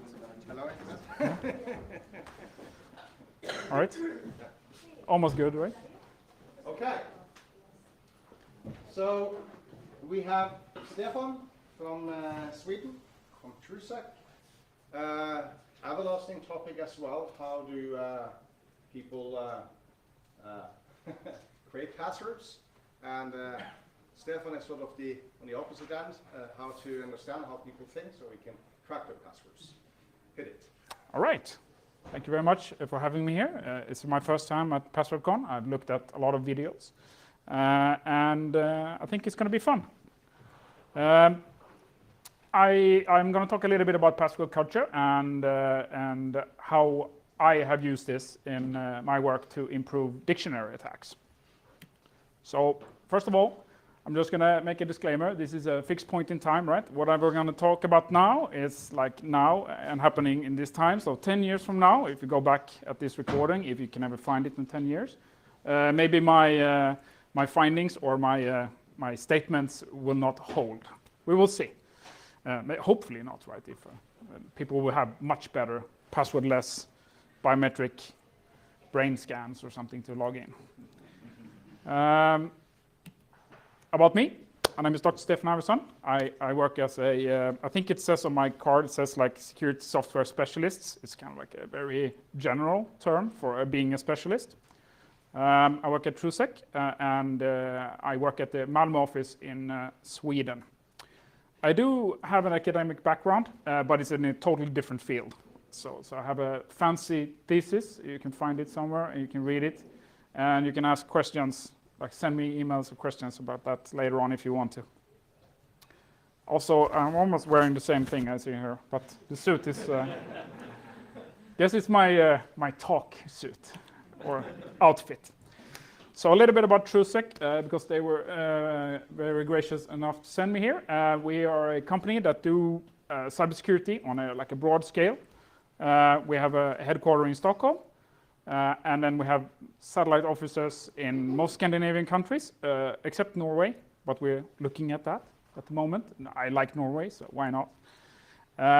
We also have people in US, some in South Korea, Germany, and so on. For me, though, TrueSec is a collection of exceptional experts. So this is why I think I've worked at TrueSec for 10 years now, and it's like I have these exceptional experts around me that I can ask for help, and we can collaborate, and I learn something new every day. So that is a little bit about TrueSec. Not the full sales pitch. I'm going to set the stage too a little bit. So I stumbled into this password field a little bit by chance. Of course, I've done passwords a lot privately, but for the recovery of passwords and how people think about passwords, it was actually a colleague of mine who started out with this, who convinced my boss at the time to buy a gaming computer and put it under his desk. It was very warm when he was doing stuff. And then he decided to leave for another job, and the machine sort of fell onto me. So there I had a Linux machine with I think it was an ATI card, and I had a lot of troubles with drivers, but it was running Hashcat. So, and then after I've been looking at a lot of passwords, I saw patterns emerge.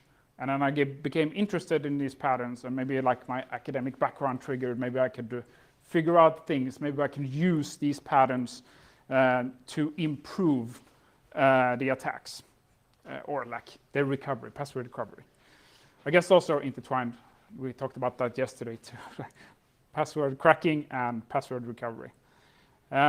So this talk is just going to be a little bit more about the observations that I've seen in my limited data set. Than hard facts. Right, so that's the stage. You can do whatever you want with this information, of course. Hopefully improve your own dictionary attacks.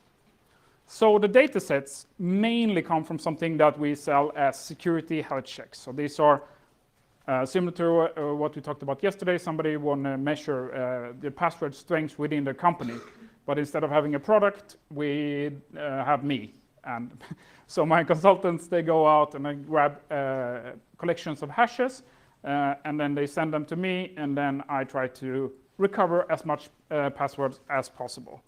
And these are not done to blame anybody in the company or to figure out like who has the weakest password. It's basically just like a health check that you don't have too many weak passwords at wrong places. And then we do an educational effort when we talk about, like, let's say you have a company that have 70% of their password recovered, like a 200 people company. Then you're going to have to educate them a little bit about passwords, how you select passwords and so on. So this is the main goal, to educate people about how to choose better passwords and not to leave bad passwords in your environment. I can't share the data because it's super private for all reasons. And then as the patterns began to emerge, I became really interested. So a few years ago, I actually started to ask a few people, like, because, you know, I was working with IT admins, they were going to give me the passwords, and I figured, why not ask why they have chosen the specific passwords?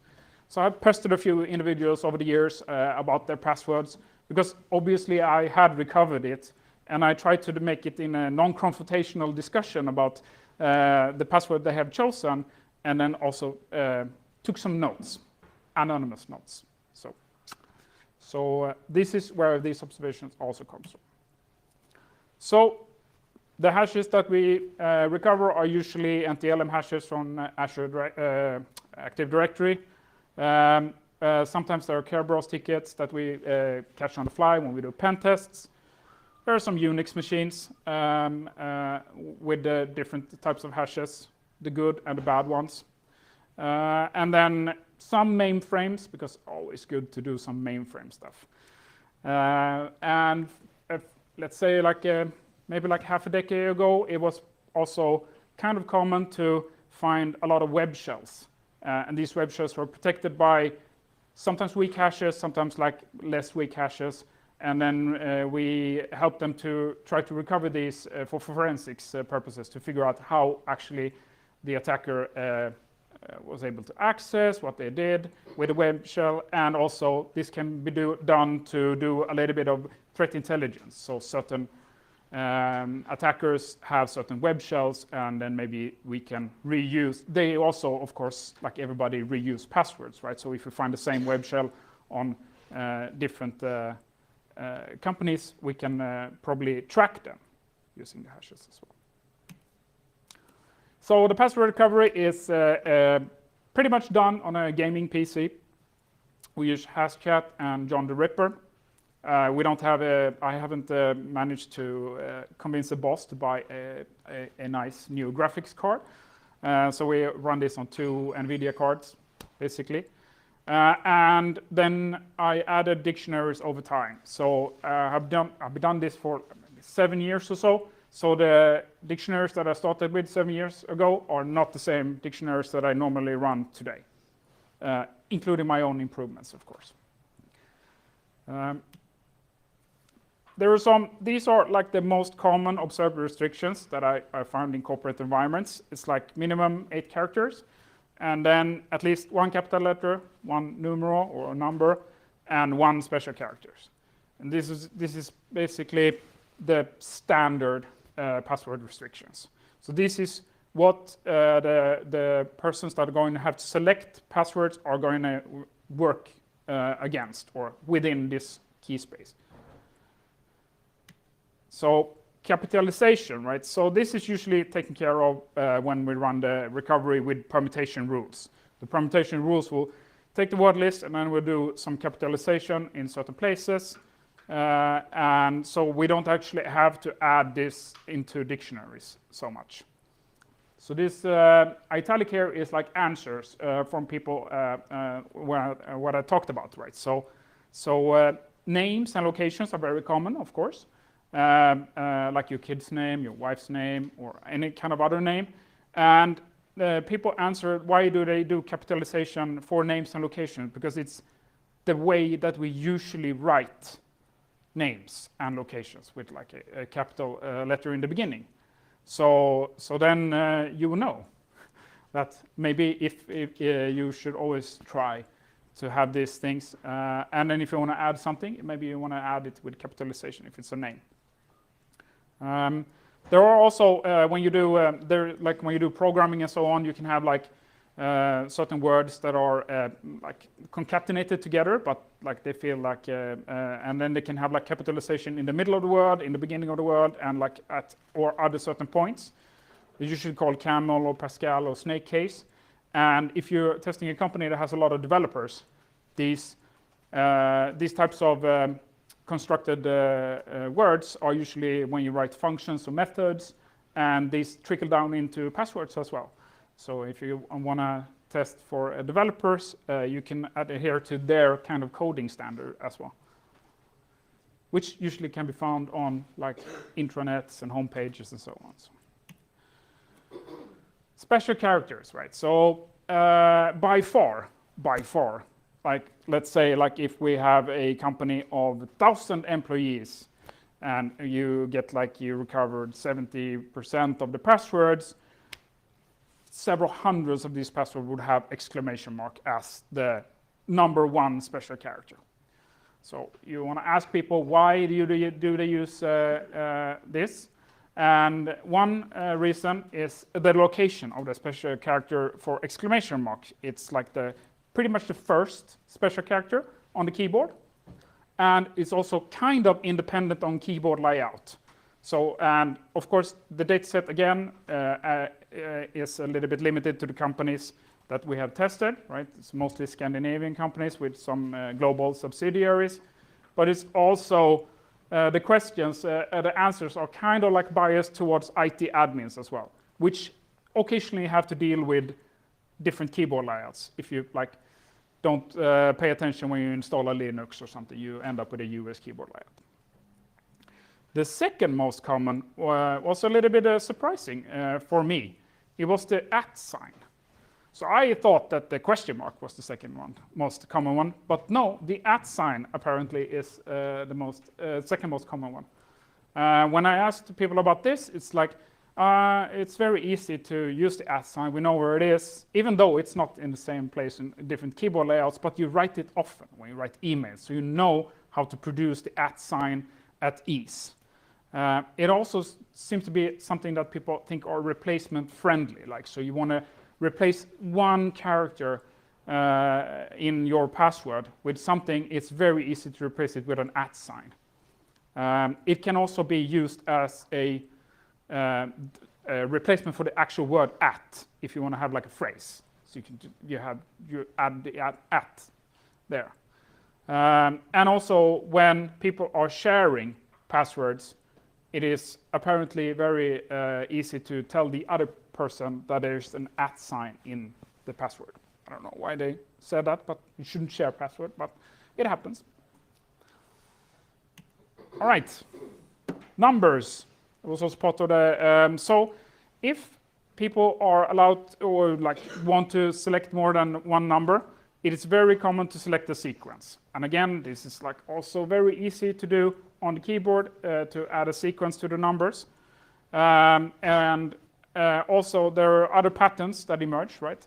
So maybe like a replication of the same number, like but only like in a or if it's actually like this one.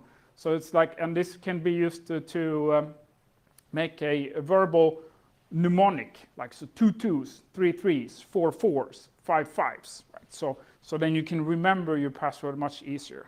So these are things that also very common observed in these types of recovery. And then we have conceptual complexity. So if you just look at a password that stems from some kind of pattern on your keyboard, it looks kind of complex. It almost looks like it was random generated. And people seem to, I don't know if they actually do this in a text editor first and say this looks kind of like complicated, or if you put it in a strength meter, it kind of maybe will actually give a high complexity, and then they use this. So this is extremely common as well. to find the patterns on the keyboard, and these are of course in a lot of the dictionaries because it's very easy to generate the patterns yourself and then put them in the dictionary. However, sometimes when we test companies that have different keyboard layouts, for instance, like German has the Z and the Y switched, you might want to add some extra keyboard layout specific things into your to your dictionaries. And the same thing goes for Scandinavian countries. Like towards the right side, you have the special characters, and whatever they called in other Scandinavian languages. So you want to add those too as well, because they also usually are included in when people try to, construct complex keyboard patterns. So, and I've improved my hit rate or recovery rate a lot by adding these things into the dictionary. Then there are, of course, like less common restrictions, which is pretty fun, right? So, so this one actually hit me because we had this restriction at one point in one of our services. You can't use the same character in a row, right? Twice in a row, right? This will invalidate the famous summer 2023 exclamation mark, but it will allow winter 2023 exclamation mark. It will invalidate winter 2022 exclamation mark. Because, so you take away some stuff, but not all of the bad passwords. And then, of course, there's also the restriction where you have some kind of filter that would check against leaks. That will then tell users that this password has been used in a leak. You shouldn't use it. So the thing about that is the leaks do not contain all the bad passwords. So you can still choose a bad password even if you check against the leak. So those are, so because a lot of when I talk to the IT admins, oh, we checked against the leaks. It's just like nobody can choose bad passwords. Yeah, well, the leaks do not contain all the bad passwords. There's still some bad passwords that you can select. And there are some good.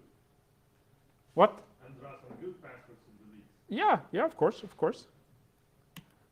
But then you can't select them, right? Because they will trigger the leak detection. All right, so now into the more nitty-gritty stuff, right? So this was one of my first cultural discoveries, right? So these are predominantly Swedish companies, right? And then you have Swedish companies, when you have the password length restriction, it somehow, for some reason, it's hard to come up with the long passwords, right? So in Swedish companies, it's very, very common that you add a street address in the password. So you use a street address in password. It's it automatically includes a number usually. So that's fine. And then you just have to add an exclamation mark at the end. And maybe, start with a capital letter and then you're good. You get like a 23 character long password and then you're fine. So, of course, one of the first dictionaries I added was all the street names in Sweden. And then I got huge amount of hits in the password recovery. And then I figured out, sometimes I know which company I'm testing. Sometimes I just get like a list of hashes. But I was looking at specifically street names, and it turns out that location matters. So the street names could be like the company street name. It could be street name around the company, and also it could be street name where people live, right? So you get like suburb housing street names if you plot them on a map. So pretty interesting that people like to choose that. People also like to choose positive things, like vacation sites, countries, cities. These are usually not included if you dump a language dictionary and try to run that against your hashes, but it's very easy for you to generate vacation sites and countries and cities as well, and just add them to the mix. Car manufacturers, pretty common too, like especially if you have like a Porsche, it's kind of like a long name, Mercedes. Like the fancier the brands, the more common it is in the passwords. I don't know if they're trying to tell something about their password. Also, Italian designer clothes, Armani, that stuff is also common. Positive things. Visible or nearby locations. So common lunch restaurants, right? So I actually found Burger King, 1, 2, 3, 4. Of course, no problem. If you're in a company is located in a harbor, water theme like ships, boat, ferry, stuff like that. Landmarks. Turning Torso is like a famous tall building in Malmö, Sweden. You always find Turning Torso in Malmö dumps. All right, company-specific terminology, right? So if you're investigating a company that do hardware, right? You just want to add all their kind of product-specific technology lingo into a dictionary. Maybe you crawl it, and then you add it into the dictionary. You build kind of like a technical dictionary. Maybe suppliers, subcontractors. You run that, and you will find hammers and nails if it's a construction company. I call this, I don't know, it's like a duplication or multiplication, right? So if you can just add the weak password again in order to get like the required length. So this is also very common to do. It can be tricky for the rules that we apply to our dictionary attacks to actually catch the duplication or the multiplication, but it's not hard for you to script and add a little bit of a deeper recursion dictionary for your most common ones. So I'm getting short of time, right? Grammar. So when people are choosing phrases, they tend to choose grammatically correct phrases. And also, they seldom include space, although most of the time it's very allowed in password to have spaces, but they try to think that space is not allowed. A sentence can be very short. I am really good. That is a very short sentence, so you can even brute force those sometimes. And even though they are grammatically correct, they usually don't add the dot at the very end of the sentence.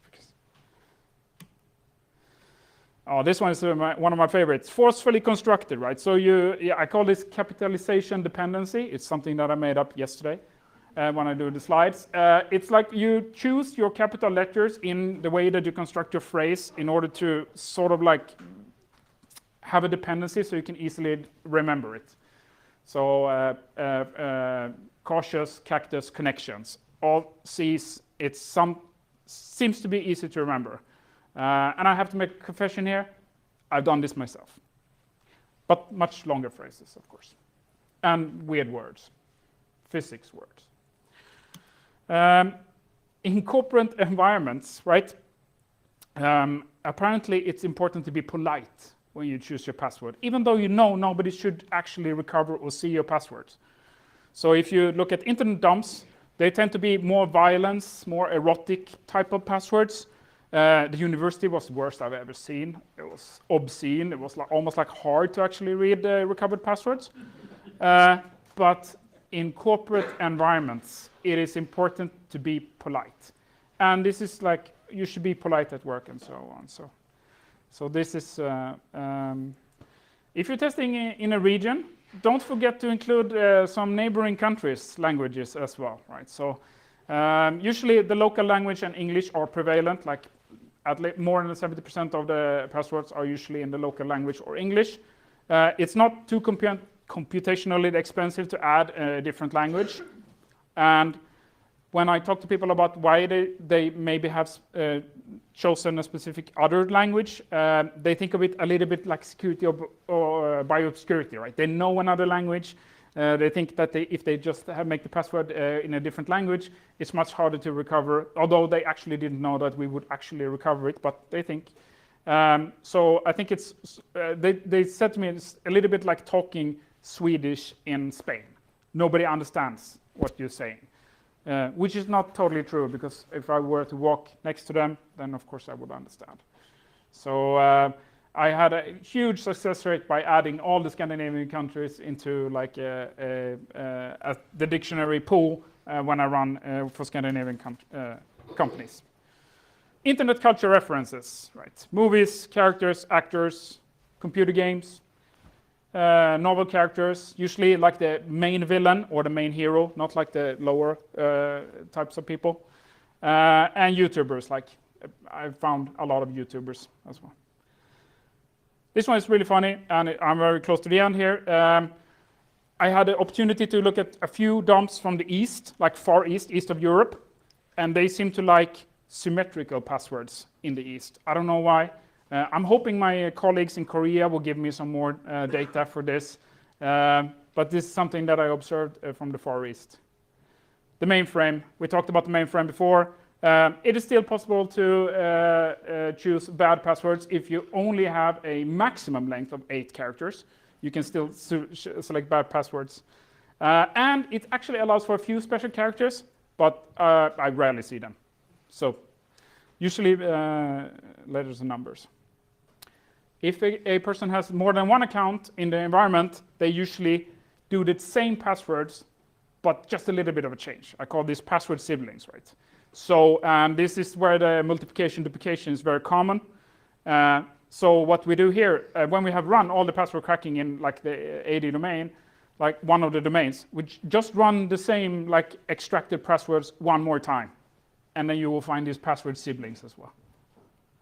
All right, honorable mentions, very close. If you're gonna invoke Eldritch Horror, make sure you spell that right. That was pretty funny. The second one, had no idea. This was captured by a dictionary. I think it might have been accidentally somebody pasted in a password into a dictionary. It was not like a leak dictionary. So it was really funny. And also, if you spell it wrong, you can still catch it by a dictionary just due to the rules. This is one of my favorites. This is a new thing. I'm not going to pronounce the Danish one, but these are something that I found recently, and this is something that I'm going to investigate. It's like nursery rhymes or things that you say in order to, like sex laxar I and lax ask. I mean, that's like you're just going to tongue twisting this. So this is my new pet project. I'm going to add tongue twisters for other countries as well. I talked a lot about rules. These are the rules I use. You will get slides, I guess. And then I use also some of the standard rules. All right. Some creds. My colleagues, they help me. They give me the passwords. I can do all the fun stuff. All my interrogation victims should have a cred as well. Developers, open source of Hashcat and John the Ripper. Good stuff. Per, of course, and PasswordsCon for having me here. And boom. If you ever find me at CCC, I'm a regular visitor there in Germany. I hope they will go back to Hamburg because it's closer than Leipzig. You find me and I will treat you on a chunk, which is a special thing you drink there. Thank you.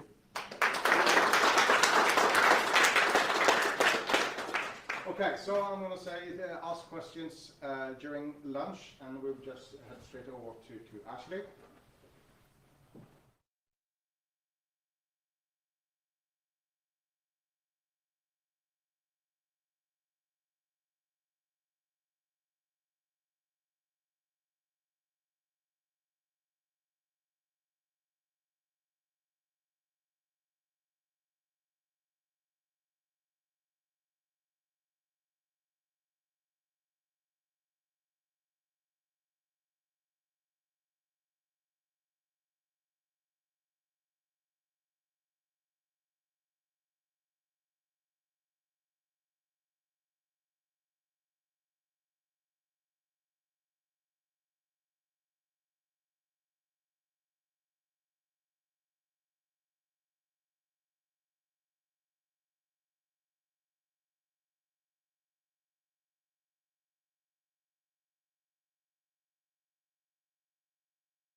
I'm Ashley Shield, and I'm from Maynooth University in Ireland. And so I'm in my final year PhD. I will be finishing October, hopefully. And my PhD covers kind of a varied amount of topics. So I started off with the talk that I'm going to talk to you about today, which is about partial pins, and then I kind of moved on to cookie banners and privacy, and moved on then from there to kind of dark patterns. And I'm currently working on subscriptions at the moment. And yeah, but today I'm going to talk about partial pins. And so me and my supervisor, we're aware of lots of studies. We were kind of aware of guessing pin studies with lots of password guessing studies. I know Max and Philip's study we were referenced in this particular paper. But what we hadn't come across was partial pins, and much discussion about these. We came across one study, but this kind of was basically focusing on kind of user-chosen pins and not kind of random pins. So we were curious about guessing pins via the partial pin, and how you would go about that, and is there any efficient strategies? Is it easier to guess a full pin based on guessing a partial pin, etc.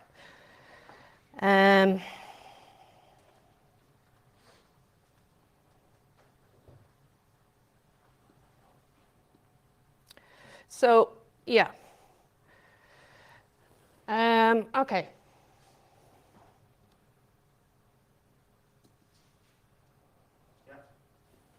Perfect.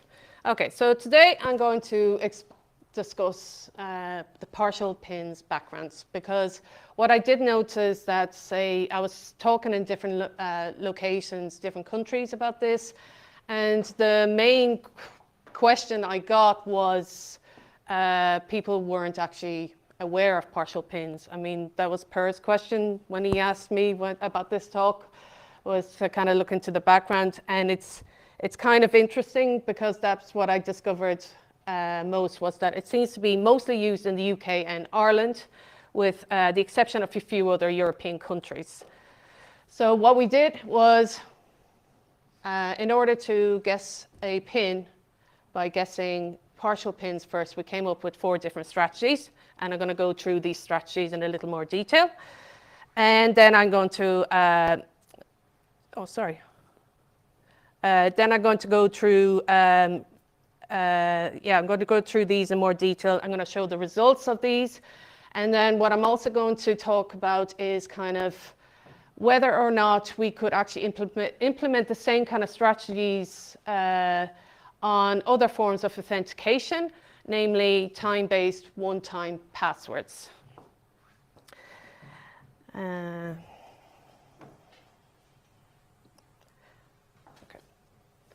First of all, what are partial pins?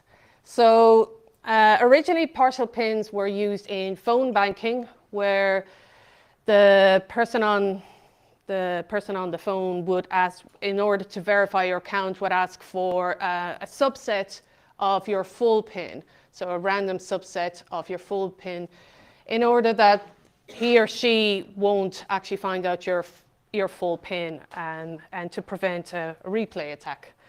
So, however, with the emergence of online banking, this kind of method and with all the advantages of being online, brings, they no longer appear to fit their purpose, and they kind of seem to provide mostly security theater.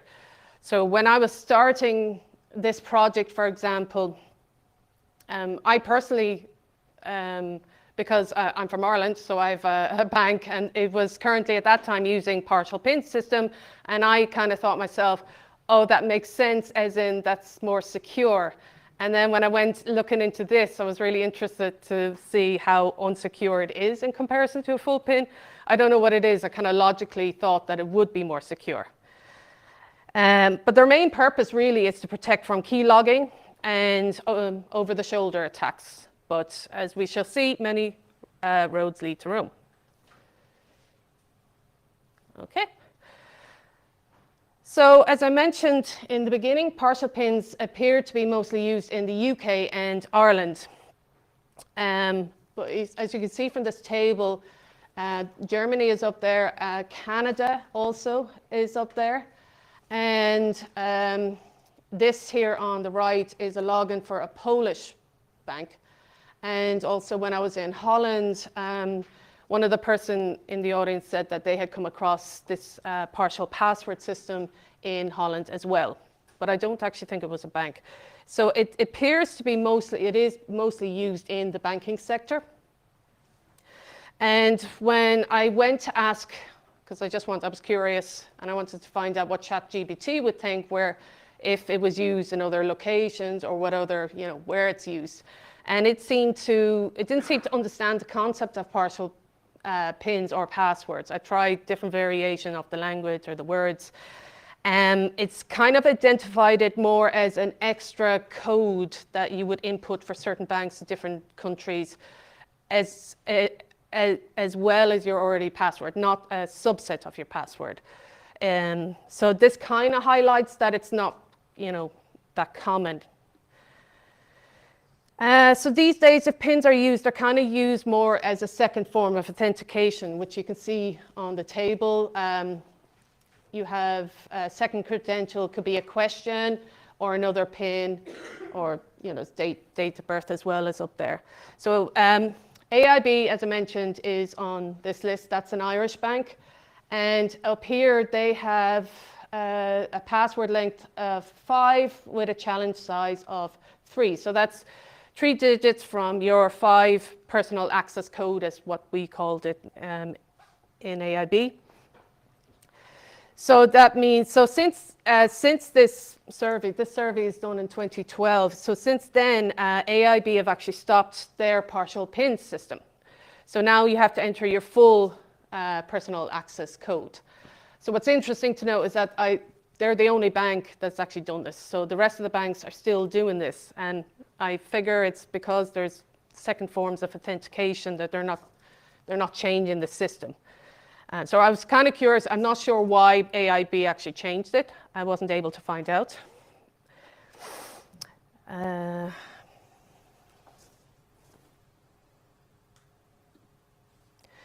Okay, so now I'm going to talk about our attacker strategies and our in the wild scenario. So this is a very low level in the wild scenario. And this sees our attacker Eve, who is played by me. So she has access to Bob's phone. She could be living with them. And so she decides to play the long game, and she's going to try and get into Bob's bank account by guessing his partial PIN incrementally. So she's going to try every day, a few times a day, although I don't think, sometimes there isn't a rate limit on these partial PINs. As we found out ourselves, that it's not actually just 3 attempts, it can be more. So she has a few attempts each day before being locked out, and she's going to try again the next day, and so on. And each time, she's going to rule out incorrect guesses from a PIN list. So the PIN list size can depend on the length of the code itself. So it could be for a 4-digit code, it could be 10,000 digits, or then for a 6-digit code, it could be a list of 1 million. So if she gains access with the correct code, she has now those digits of the full PIN. And she can eliminate all the ones that don't match that partial PIN in order. So in the case of a 5-digit PIN, say for example AIB in the old days, if she gets the 3 digits partial PIN, she now only has 2 digits left to guess, and that's basically a cakewalk compared to 5. Eventually she'll guess the whole PIN with enough patience. So kind of in abstract terms, this is what's the guessing game for a partial PIN. So your bank is going to choose the secret, and that's our PIN. And our pin list is the set of all possibilities ranging from 000 to 999. Our guess is our partial pin, and it's for 2 random positions. And the response to this depends on the secret and the guess. And that means if it's a successful login or not. And then after guessing, the list of the remaining numbers is that set here. And of course, if the attacker has already snooped information, you can start off with a different set size. So we came up with 4 different strategies. We have the max method and the educated guess method. These 2 methods are relying on a pin list to make their informed choices of guess. Random and round robin don't use a pin list, and the reason we have these is more of kind of a base method to kind of compare the other 2 methods. So the max method is, it uses the pin list to find the frequency of the combinations for the positions of the partial pin that's being requested. So the combination with the highest frequency is picked. And then we have the educated guess is kind of looking at more the distribution of the digit combinations for the positions requested. So for example, if the second and third digit has requested has 50% of the pins has 77, 25% could have 78, and 25% could have 79, it's going to pick 77. The random method is, as the name suggests, is just going to be picking random numbers, and it'll eventually guess all combinations. And then the round robin method is, it kind of starts by picking for the digit 0, and the next guess is going to pick 1, and so on, ending at 9. The only issue with the round robin one is that it usually fails on n choose n. So, you know, it'll only guess 0, 0, 0, or 1, 1, 1, etc. So that's kind of acting more like random, and it kind of takes a long time. So we plotted all the results. We did many graphs, and this is kind of one that shows all the methods on one graph to kind of compare. So on the bottom, we have the amount of guesses on the x-axis, and on the y-axis is our pin list. So the first strategy there is in red, and you can see that it has a success around 70. And then it's educated guess is next, and it's roughly similar. And then we have robin, which kind of takes a long time, but it kind of guesses just over 300. And then random is the worst, guessing at over 300 guesses to get. So this is for a pin size of 4 and a partial pin of 2. So in this example and the ones to follow, the strategies kind of discover the pin in the same order. It'll always be max strategy is the best, followed by educated guess, and then robin method, and then random. So looking at the max method in more detail, you can see that at around 300 guesses, you have a 25% chance of guessing a pin in around 3 months. So that's for a full pin of 6 and a partial pin of 3. And then kind of comparing to a full pin of 6, which is 6 choose 6, you have this for the same 25% chance, it would take about 250,000 guesses and would take roughly 250 years. So it kind of further emphasizes why full pins are better. So, if we go back to Eve, she would have, say, 50% chance of guessing Bob's pin in under 5 months, and practically 100% chance in over a year.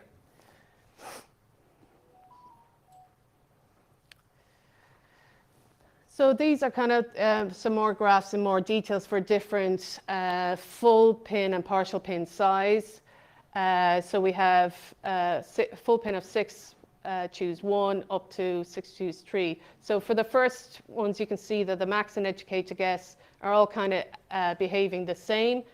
And then as you go down towards up to 6, choose 4, 6, choose 5, and 6, choose 6, they're eventually kind of all acting the same. So it kind of essentially the full pin at 6, choose 6, it doesn't matter what method, they all kind of guess at the same time.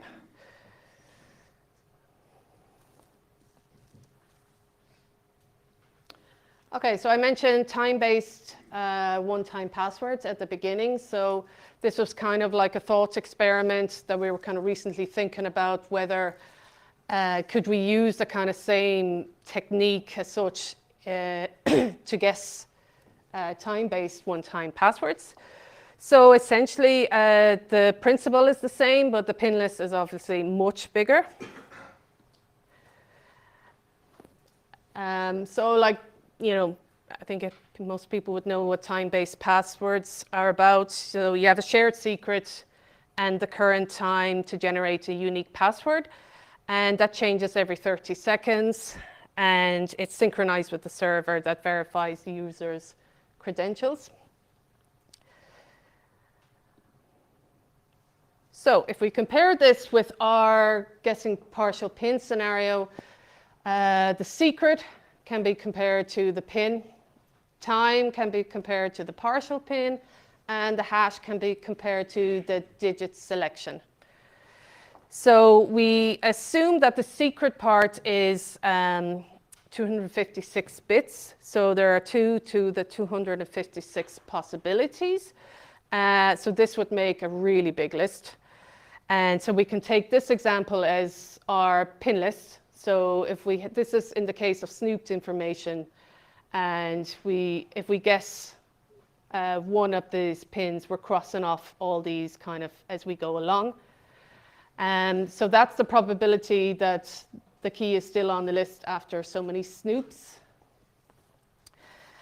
When you guess a snooped piece of information, you are getting rid of a huge chunk of the list as you go along. Okay, so say now I'm sitting on a train and I've progressed from trying to guess my flatmate's bank details, and I see the person beside me who has an authenticator app open. They could leave it open on the table for say 3 minutes and I could get 6 time-based passwords. So I mark the time and the codes, and I can look up the hash, and then I can get this here and hash each of the keys in order to see if it matches this code.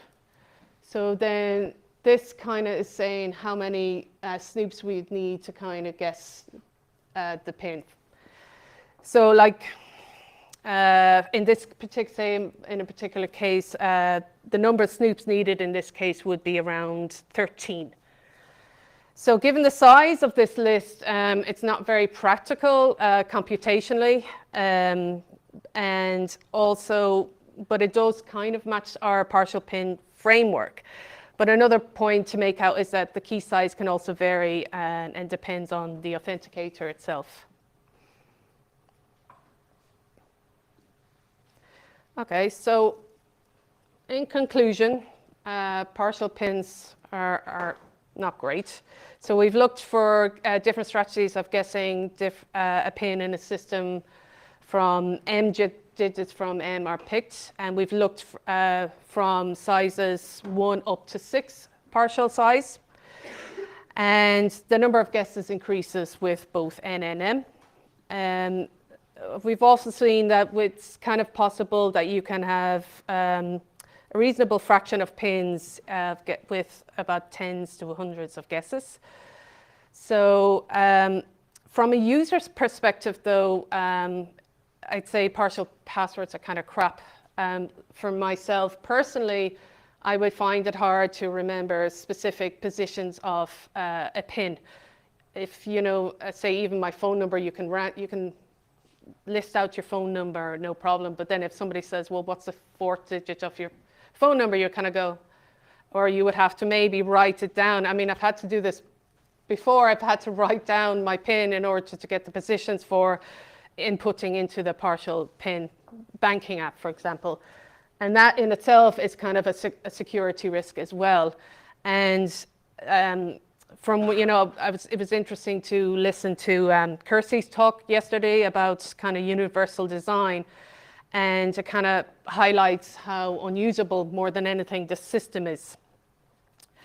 What I would love is to kind of talk to anyone else here and find out if anyone else has actually heard of partial PINs, because in their own countries or for partial passwords. I haven't really come across that. So I would like to talk to anyone about that. I would also, this is a QR code that links to my website with the Advanced Center for Research Training, and that's where you can find my contact details or my Twitter handle there. And that's all for today. That's my talk. If anyone has a question or if they'd like to talk later, I'm happy to talk.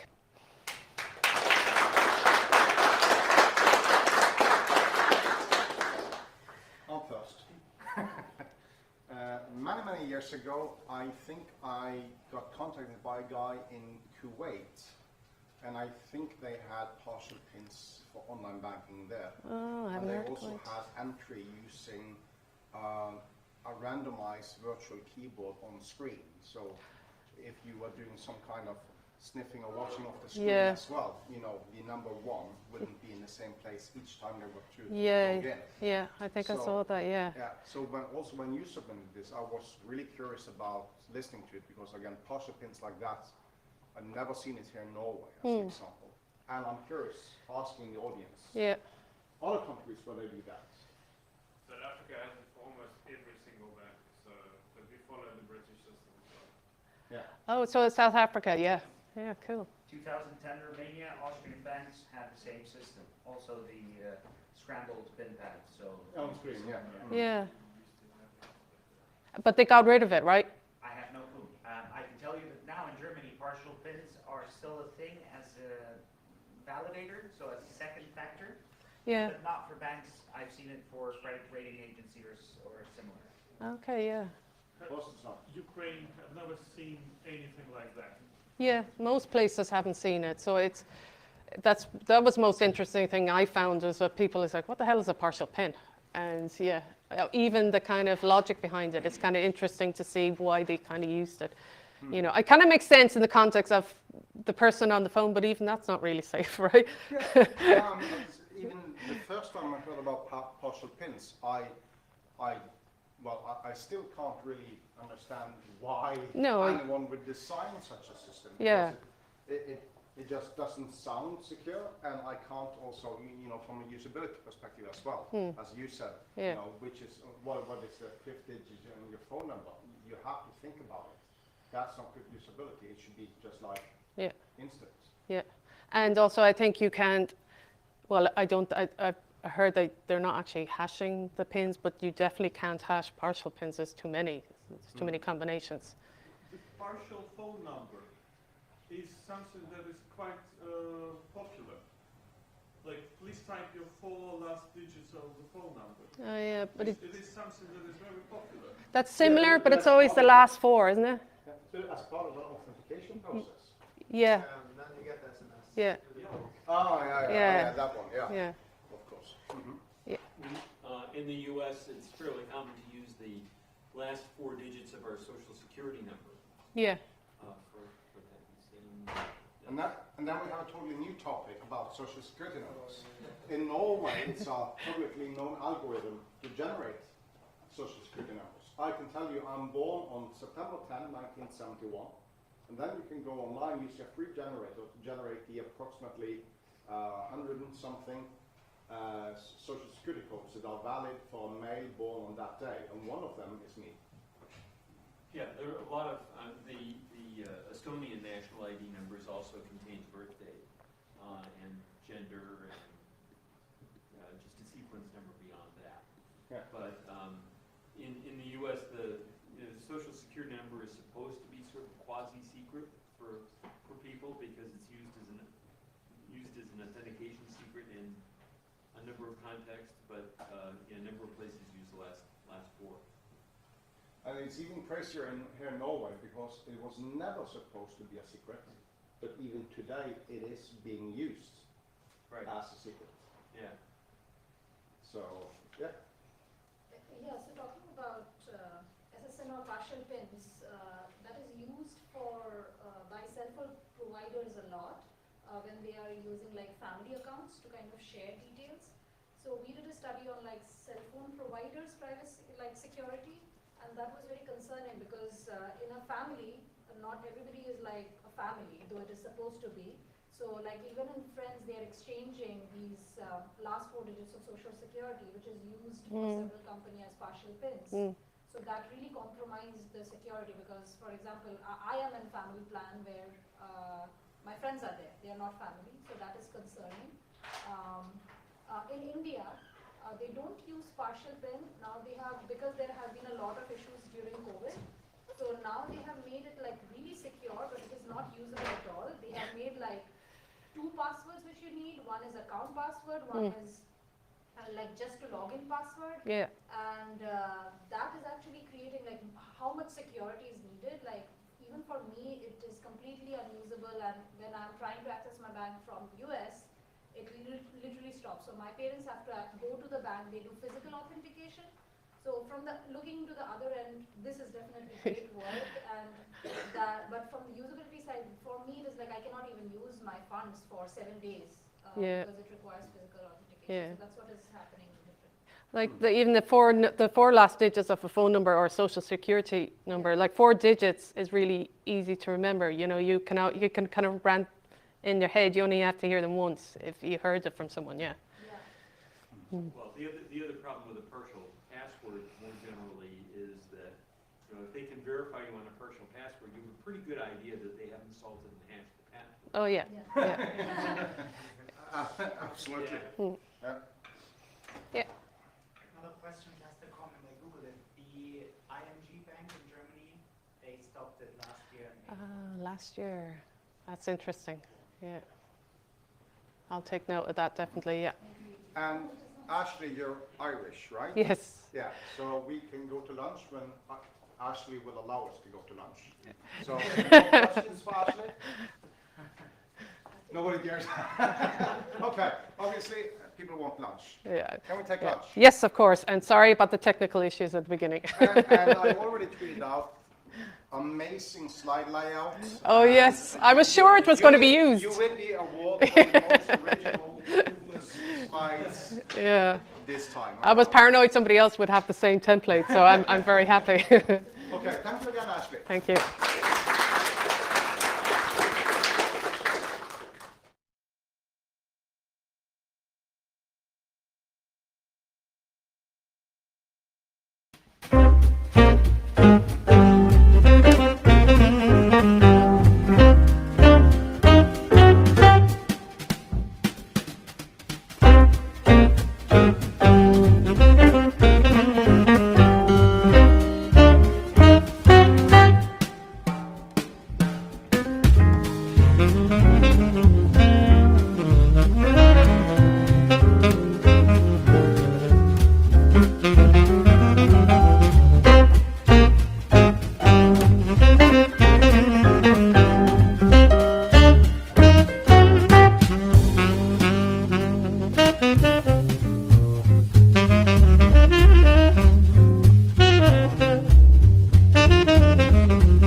Thank you.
Okay. Then we are ready to get started again. And it's a pleasure to welcome Collins to talk about one of the many, many favorite topics, pin codes. And this has also been partially talked about before. So I'm looking forward to learn even more about this topic now. Take it away, Collins. Thank you so much for the very kind introduction. Good afternoon, everyone. I hope you are all enjoying PasswordsCon so far. My name is Collins, and I'm a third-year PhD student at the George Washington University. On behalf of my co-authors, I'm very excited to present to you our recent work on the security and usability impact of upgrading pins from 4 to 6 digits. This paper was published at Usenix Security last year, but I also added some exclusive content just for PasswordsCon. So 4-digit pins have long been the default method of authentication on smartphones. However, recently companies like Apple have moved from requiring 4-digit pins to 6-digit pins, citing that this improves security. Well, but does moving from 4 to 6 digits really improve security for human-chosen pins? What impact does this even have on usability? All these questions inspired us to do this research. And fundamentally, we ask, was this a good thing, both from a security perspective as well as a usability point of view? So more specifically, we were interested in addressing 3 research questions. Number 1, how do users select a 6-digit PIN, having previously selected a 4-digit PIN? We're also interested in how the upgrade process, as well as the justification given, impact security and usability of selected pins. Lastly, we were interested in understanding how predictable a user's 6-digit PIN is if their previous 4-digit PIN is known to an adversary. So to address our research questions, we conducted an online survey where participants first selected a 4-digit PIN they would use to unlock their smartphone. It's important to note that all participants selected a 4-digit PIN under the same exact conditions. Thereafter, we asked participants some device usage questions, including the number of devices they own, any authentication mechanisms they use, and this was mostly a distractor task before proceeding to the next task, which was essentially selecting a 6-digit PIN. And so during the course of selecting a 6-digit PIN, we tried to vary these instructions just to see what impact this would have on both security and usability of selected 6-digit pins. And so this message here is essentially what differed across the 5 different treatments, and I'll explain this a bit more in the next slide. After recalling their 4-digit PIN, our participants selected a 6-digit PIN. We then asked some follow-up questions, including their PIN preference, before finally asking participants to recall their 6-digit PIN at the end of the study. When selecting a 6-digit PIN, we had 5 different treatments where we varied the upgrade message. So for the neutral treatment, we used a very neutral message where we just asked participants to now select a 6-digit PIN before they could advance with the rest of the study. For the upgrade treatment, we asked participants to imagine that their smartphone's operating system was upgrading, and now instead of a 4-digit PIN, they needed a 6-digit PIN to protect their smartphone. For security, we told participants that their 4-digit PIN was insecure, and now to protect their smartphone, they had to select a 6-digit PIN.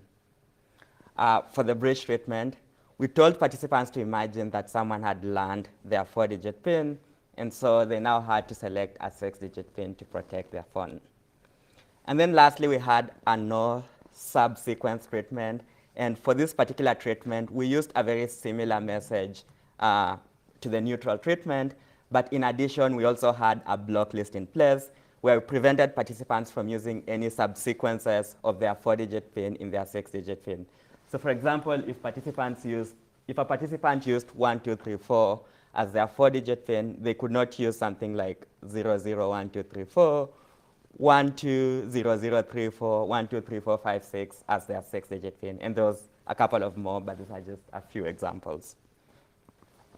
So in terms of demographics of our participants, we recruited a total of 1,010 participants from the US, and we used Prolific to do this. So for those of you who may not be aware, Prolific is just a crowd recruitment platform where you can use to recruit research participants for studies. So we ensured that each of our 5 treatments was assigned at least 200 participants. And lastly, it's important to note that participants actually use their own smartphones to both select and recall PINs in our study. So what did we find? So I'm going to start by presenting some of our quantitative security findings before sharing some of our qualitative findings regarding user perceptions as well as preferences about PINs.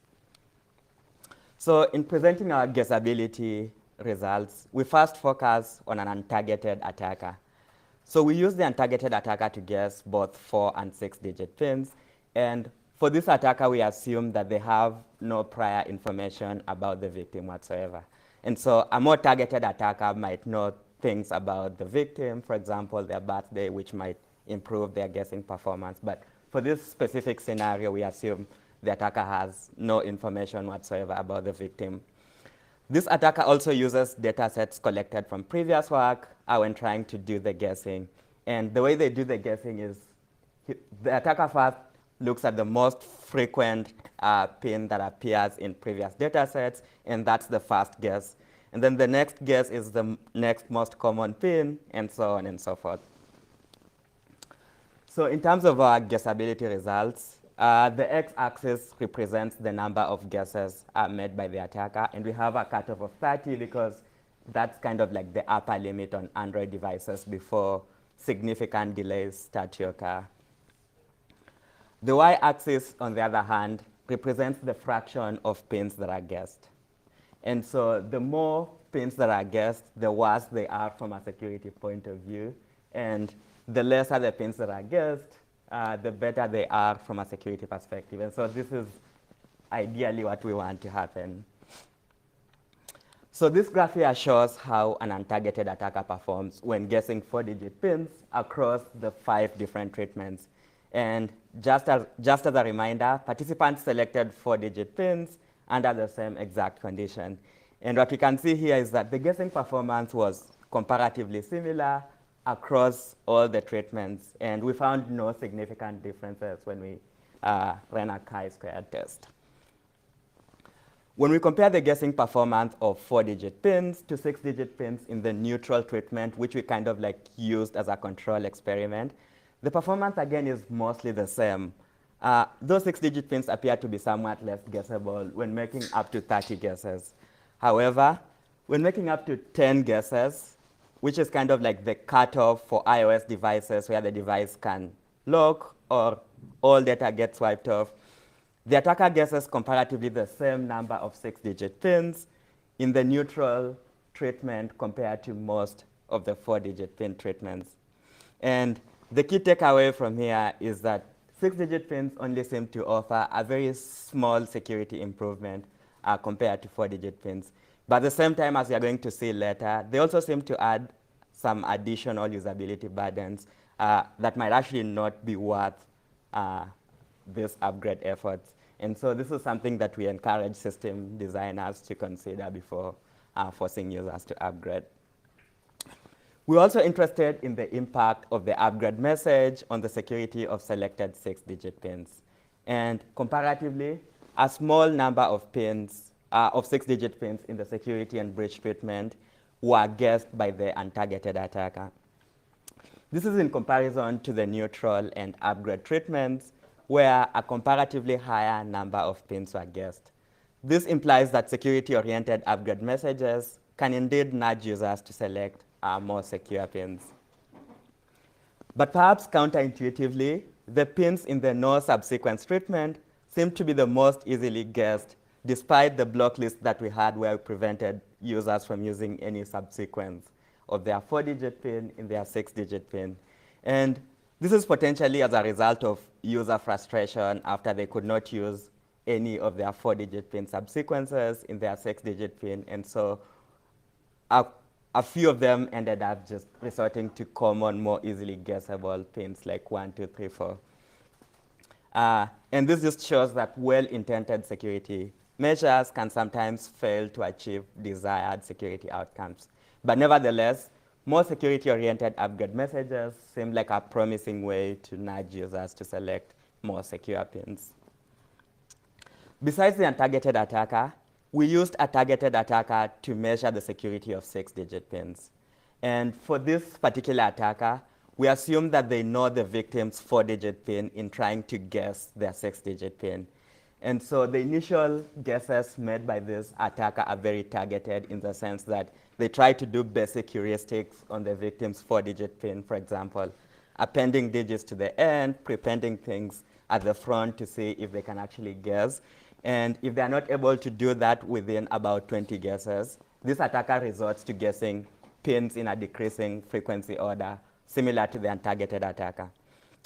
We also assume that this attacker is aware of the block list that was used in the no subsequence treatment, and so they don't try to make guesses for pins that the participants could not have selected because they know they were blocked.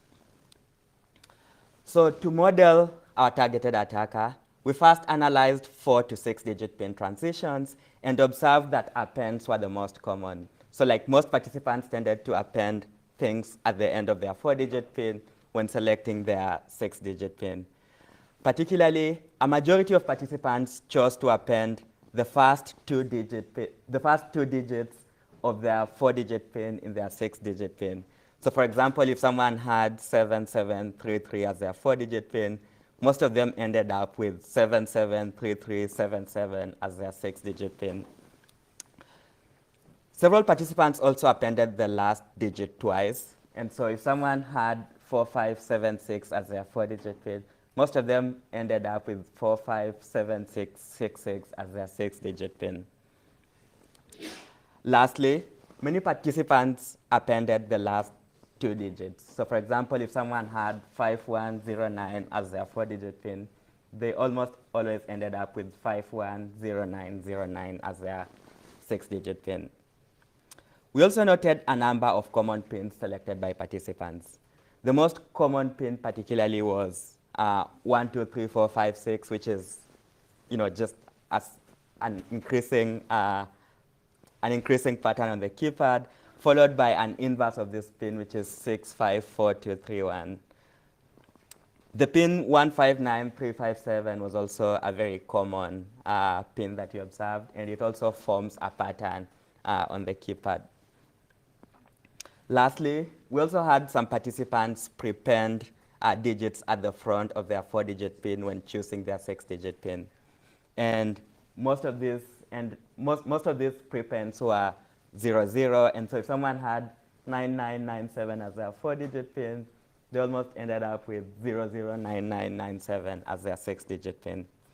And our targeted attacker therefore takes advantage of these common transitions when guessing the victim's 6-digit PIN, of course specifically excluding the specific transition that was used by the victim to avoid overfitting.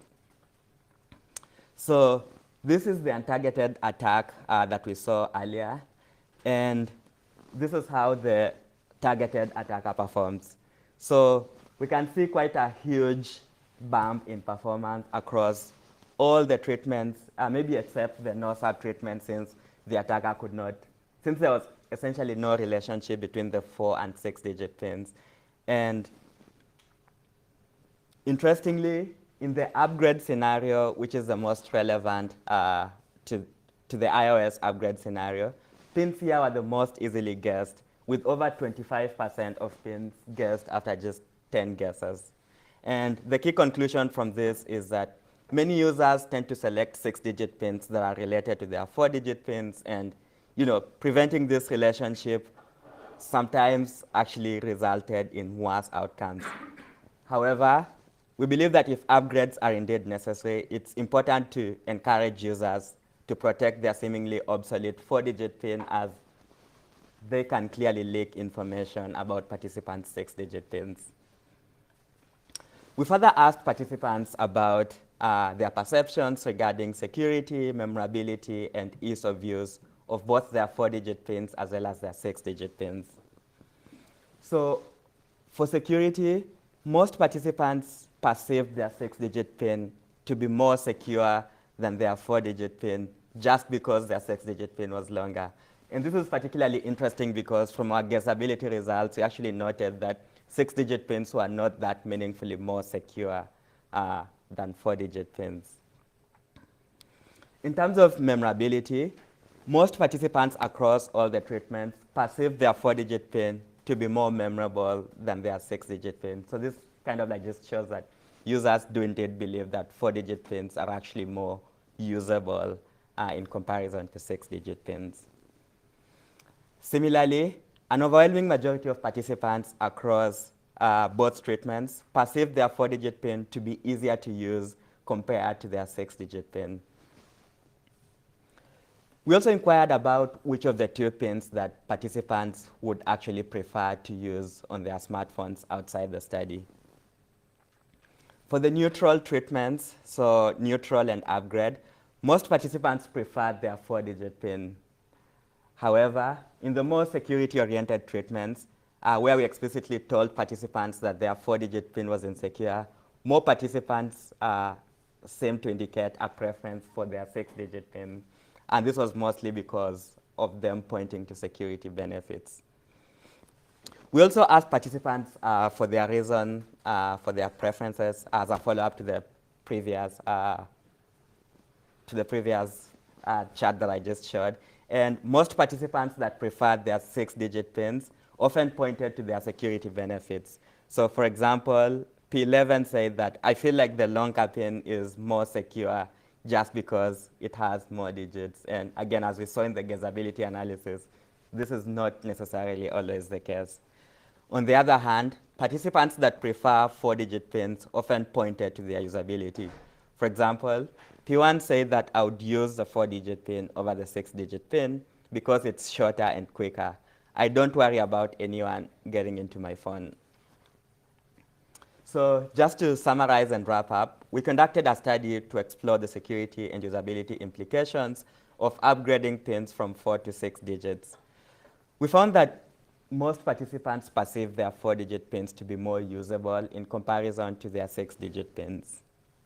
At the same time, most users seemed to falsely believe that 6-digit pins are more secure than 4-digit pins just because they have more digits. We also found that most users tend to select 6-digit pins that are related to their 4-digit pins, and preventing this relationship didn't always necessarily improve security.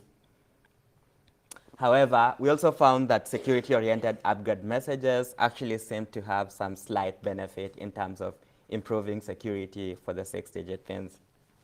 However, our overall takeaway from this was that encouraging users to select a secure pin once, whether of 4 or 6 digits, is likely to be more beneficial than forcing unnecessary upgrades. Of course, this was not work that I did by myself. I had a lot of amazing co-authors, including Philip, who's right here in the audience. And yeah, I think I'm ready to take questions.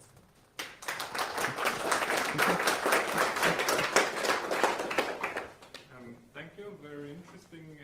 I'm just curious if you are already looking perhaps into not going from 4 to 6, but the length from the beginning, perhaps deciding the quality of the pin, as in, for example, if I am asked to choose a 4-digit pin, then it's very tempting to choose a year. If it's 6 digits, maybe I will do a day, 1 month, year. But one time I was asked for 5 digits, like not more, no less, exactly 5, and then you realize what is a bad choice that you can make with just 5 digits. Right. So maybe 5 is somehow better than 4 or 6? Yeah, that's a very interesting question.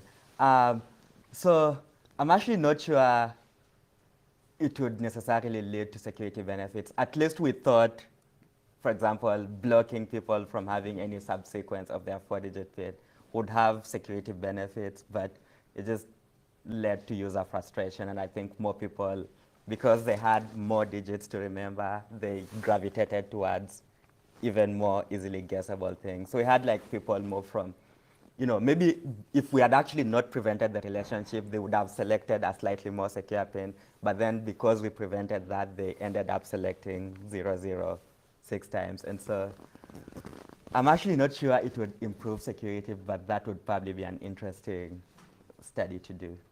If you go 15, 20 years back in time here in Norway, you were not allowed to pick your own pin for debit or credit cards at all. And one of the first credit card companies from Sweden that introduced the user choice here in Norway, they ran a marketing campaign saying, now you can pick your own PIN code for your credit card, so now you can finally use 0000 or 1234. The employer of a friend of mine, they would either cut ties to the company or they had to fire my friend from the company just because he knew me and I wrote a post saying, you idiots. So, yeah. There are many questions on this. I would also like to, since I'm the organizer, I get to ask. But this is a question for you, Colin. This is also partially for Ashley and also for Philip and Stefan and Max as well. I'm really curious because I haven't seen it yet. So this is also sort of a new research topic that somebody can grab. I'm really curious about if you were given your PIN code, where did you get it from? That includes physical access card, were you given a PIN code from the reception? Did you get a PIN code for your different debit and credit cards, or did you have the option to pick one? And if you had the option, did you use it, or one that you had selected yourself? 15 years ago, the local newspaper here in Bergen, I spoke with them, and they went out on the street and asked people about passwords and PIN codes, just like interviewing a couple of people in the street. And one of the quotes I remember there was actually a TV personality from Norwegian news channel. And she said that I just can't remember my PIN codes at all. But there is one PIN code that I never forget. That's the PIN code for my mom's debit card. Which was sort of funny, maybe not politically correct to do today, but I did that anyway. More questions for Collins. Raise your hand. Jim. So I realize that the amount of data that we have about distribution of 6-digit pins is not as good as 4. But is there any indication, I mean, you'd expect that if you might see some skew in the distribution where you might have the fourth, fifth, and sixth digits all the same because of people doing one of the things that you described? So Yeah. not so great, but like what people have done in the past, and also what we've kind of like did in this study was to just extract like pin sequences from leaks such as the raw queue. And so if we saw like some consecutive 6 digits, that qualified as a potential pin. And so that's what we ended up using. And you know, when you look at data sets like that, you also like notice very common patterns. So things like 1, 2, 3, 4, 5, 6 are very common. You know, like just the same digit 6 times are also super common. It seems like that might be one of the limitations of that kind of a data set for 6-digit pins is that you know it wouldn't expose those kinds of things. Yeah, and you know, running this experiment is usually very expensive, but it would actually be amazing if someone could go out there and collect lots of these 6-digit pins, because at least that's something that doesn't exist for 6-digit pins. We have something for 4-digit pins, but we don't have anything like that for 6-digit pins. So that would be interesting, like a large data set of 6-digit pins actually selected by users. Yeah. I think his hand went up first. So my question is, in your instructions, before changing to 6-digit pin, you also used to first enter the 4-digit pin again. Right. And then enter the 6-digit pin. Yeah. Do you know if that had any impact on the 6-digit pin that was selected?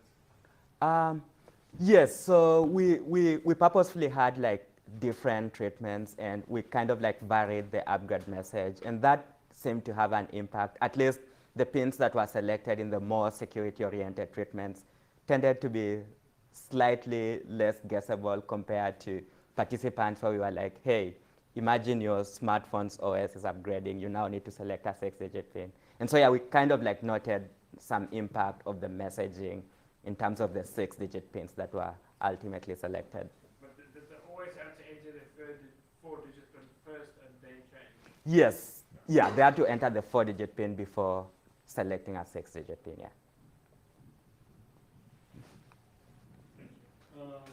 Why do we have this result? Maybe the conclusion is wrong. Maybe 6-digit pin is more secure as it's supposed to be, but the people behavior by default when they switch from 4-digit pin to 6 is not good enough. Maybe the thing is in the behavior. And do you think you can replicate this result if you go further to 7 and 8 digit? Sorry, 2 questions, but yeah, so can you please repeat the first question? Yeah. Okay, first question. Why do you think you have received this result? Yes, so in terms of why we received this result, so I mean, this is how participants behaved, and it's not, actually we thought 6-digit pins would be meaningfully more secure than 4-digit pins, but for the few guesses that you can actually make in a throttled scenario, which is typically the case for mobile authentication, just happens not to be the case. Maybe if you make up to 100 guesses, maybe 6-digit pins might be more secure, but it doesn't really matter because you can't do that. And so it's what we found. Do you think the result will replicate if you increase the 7-digit and 8 and 9, or will it be a drop somewhere like 7 is still not secure, but 8 is like way more secure? I would actually be very interested in doing that study. I don't actually have no idea what would happen, but that would be a very interesting study to do. I think with 8, you would have a mirroring of 4. But twice. Yeah. Only if you upgrade from 4. Yeah. But if you haven't had a 4 pin, and you still need to come up with a new 6 or 7. Okay. So when I've been traveling to different countries, I've been asking, now raise your hand if you have a PIN code which is not 4 or 6 digits.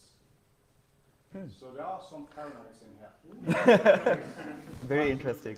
Because one of that is just one of the many fascinations of mine. People are not aware that it is possible to do anything else than a 4 or 6-digit pin on a phone. They're now been into the settings. So I tell them, well, did you know that you can actually set up the number 1 as a pin code on your phone, and on the lock screen, when I swipe to the right on your phone, then based on the layout, the design, I don't know if you're using 1, 2, 3, 4, 5, 6, or maybe 15 symbols or numbers in your pin, but you are only actually just using one. So the UX turns a little bit worse. The security improves sort of like a lot, because for an attacker, it's much harder to figure out what are you actually using. And it could be as simple as the letter A or the number 1. So that's a thing that I think Alcomsoft is one of those that have mentioned that earlier, a long time ago at PasswordsCon as well. But, Max? Just a comment for this, Yeah. because if you check on the iPhone, I have a 6-digit, Yeah. and there are these empty little circles Yeah. indicating the... Yes, that's something. Because Apple is UX focused. Yeah, actually, that's something that I've always wondered. Like, is it actually beneficial to like show like the length of the pin? Like, does maybe that actually helps an adversary because they know what they can actually guess? Yeah, but if Thomas changes that into a 7-digit pin, then you don't see the small circles showing that you have 7 digits. Then you will just see a field and an OK button that you have to press when you have finished typing in your pin or password. So it's a very subtle, but it's there. It's a UX design, which is really interesting. Yeah. More questions? Sanjay? Yeah. Oh, go ahead, sorry. You got it. No, go ahead. First of all, so do you guys, were you guys doing the guessability manually, or? No, so we wrote a bunch of Python scripts to do this automatically for us, yeah. Okay, and which was based on the pins. Yeah. And the other thing is, what was your, why did you decide on learning about pins, and particularly 4 to 6? I know there were changes made to the Apple or Android as well, but what was the motivation, particularly looking into it? Because I agree it is based on the users, but I also wanted to think about your hypothesis and your team's hypothesis in that. Yeah, so I think this was just random chatting with my advisor one day, and he was like, there's this change that Apple has made about switching pins from 4 to 6 digits. Maybe it improves security, maybe it's not. Maybe it's something interesting that we should do, and we went ahead and did it.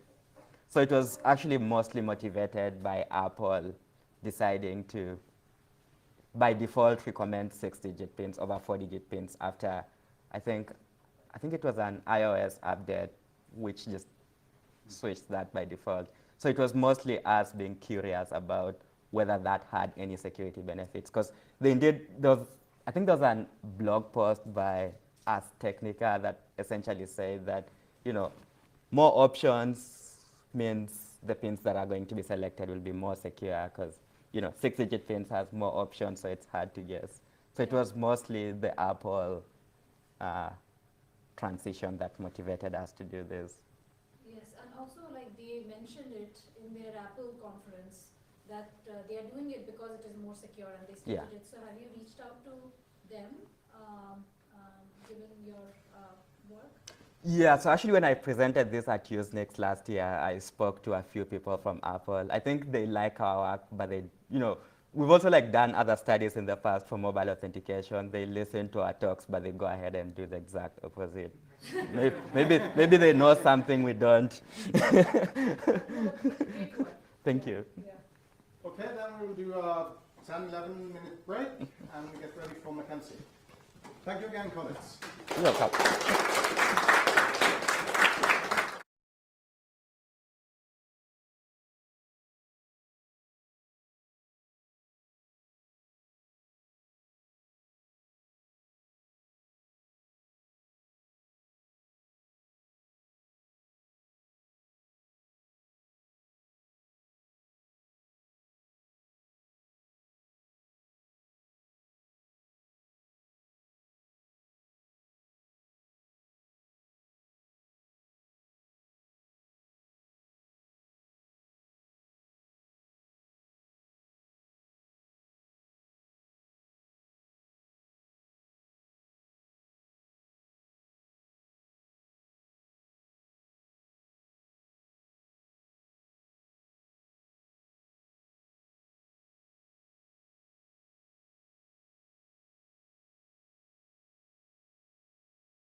So now you Okay. can go to the loo.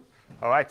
Yep. And yes, this is Mackenzie, and he's absolutely not from Australia, which I know probably on Saturday evening when quite a few of us were watching Eurovision Song Contest on TV.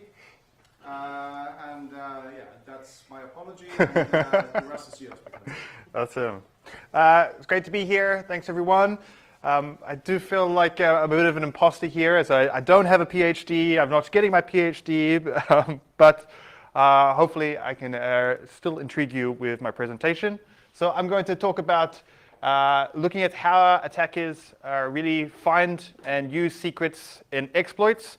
So I will do this by combining some research that we have done and then pairing it up with real-life attacks that have happened that have followed those trajectories. So first about me, I'm from New Zealand, from Aotearoa, not Australia. I live in the Netherlands now. I work for a French company. It's a bit of a weird mixture. You can find me anywhere at the social handle @AdvocateMac. And if you want to listen to me for hours, my mum's favorite podcast is The Security Repo, which is my podcast where I interview mostly hackers about what they do. So just to start, I'm sure this slide is probably redundant for most people here, but I'll go through it just in case. So I will be referring to secrets, but the secrets that generally I will be referring to are digital authentication tokens, and these are typically used by machine-to-machine identity. So these aren't passwords. They could be a username and password for a database, but they're made to be used from other machines to other machines. So they are generally not created by humans in terms of memory passwords. They are usually not used by humans, but humans touch them. And that's where the problem tends to come in, is when humans interact with these. So because they're made to be used from other machines, they have a high probability of ending up inside source code. It's probably the #1 place of where these end up. And they are very, very sensitive. They are typically some of the crown jewels that any organization will have in them. So I just want to start quickly to take a look at how modern applications use these secrets today. So we've moved away from building what we used to call monoliths. So we'd have all this software where everything that software needed to run was internal. Now we are fortunate that we can rely on an architecture of microservices. So an easy one to talk about is Stripe, which is payment processing. Do you want to write your own credit card processing, or do you want to use a third-party service that just does that? And then we can extrapolate this to lots of things. Algolia is a search function. Okta is authentication. Mongo is a database, but we can have a managed database. So we can offshore all the things that isn't critical or unique in our application to third-party services, but all of these need to talk to each other. They authenticate using secrets typically. And each one of these is a potential entry point for an attacker to make their way into our infrastructure. Then once we have our application, we need to host it somewhere, we need to manage our source code, we need to test it. So all the tools that we use to do that also leverage secrets because they need to interact. And these are also entry points for attackers. Once we launch our application, marketing teams or engineering teams want to monitor it, see users, interact with different ticketing systems, more secrets, and then we haven't even talked about all the services that we've created. So this is just a really simple example just to show that really our applications are a collection of different services that talk to each other, leveraging secrets. So these secrets are highly, highly sensitive, and unfortunately they end up everywhere. So one of the reports that we release in my company, GitGuardian, is the state of secret sprawl. So we do this every year, and we look at where we find these secrets out in public spaces. So one of the places we look is this website here, which is GitHub. Now there's about 100 million developers that use GitHub. If you're not familiar with it, this is the biggest kind of collection of source code online that there is. And what's interesting about GitHub is this is kind of like LinkedIn a little bit for developers, because this is where they put their portfolios, this is where they interact with open source tools. So you have to be interacting with GitHub if you're a developer today. It's very important. Some stats around about GitHub.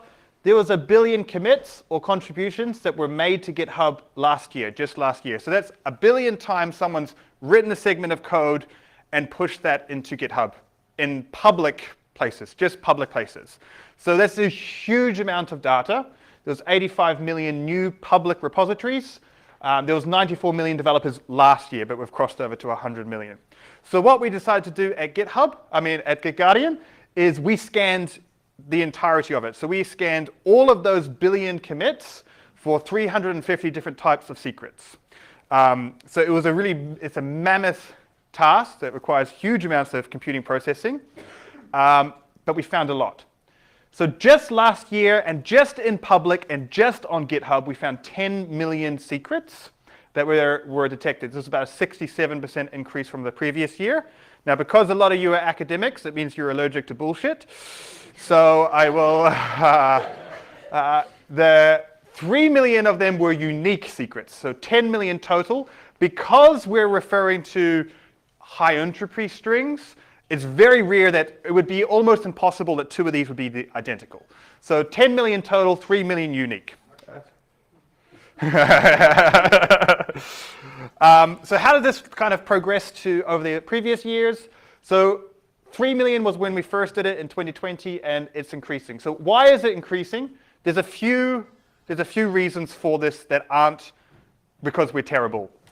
So one is that the amount of information on GitHub is increasing. So we're getting more data, so therefore more secrets. We're also getting better at detecting them, so that accounts for it.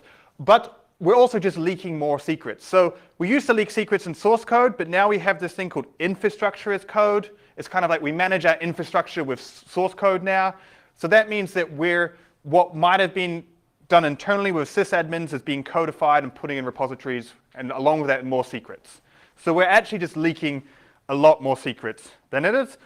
And the kind of best comparison we have from previous years to now is that out of every 1,000 commits, we detect 5.5 secrets, right? So 11 secrets every 2,000 commits. That's a 50% increase from previous years. So that's showing that we're really increasing the amount of secrets that we're leaking, mostly because we're using them more. So we find specific detectors. So I'll break down what we actually found. So around about 24% was for databases and data storage. 20% was for cloud providers. Now, when we detect a couple of types of secrets, specific secrets and generic secrets. The specific secrets, we actually confirm that these are valid. So for example, this 20% of cloud provider keys, so roughly 2 million total, we found, so that's just valid cloud provider keys. So we've checked with the cloud provider and said, hey, is this key valid? Can I do stuff with it? And they've said, yes, you can. What do you want to do? And then we've said nothing. And so that's huge amounts of data. Messaging systems, this is one of the favorites for attackers at the moment, because a lot of people seem to create, like for Slack or for Discord, like these bots that will message you when you get an email or something like that. And what attackers are using these for is internal phishing campaigns.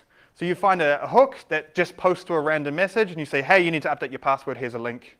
So that's like a really way of breaking down a barrier of trust in a phishing campaign to get an elevated credential. So just for specific secrets, there's a really long line of like 350 types of secrets, but these are some of the main ones. Google API key is the number one. These can be varying levels of sensitivity. The GitHub access token is kind of funny. Where's that one? There.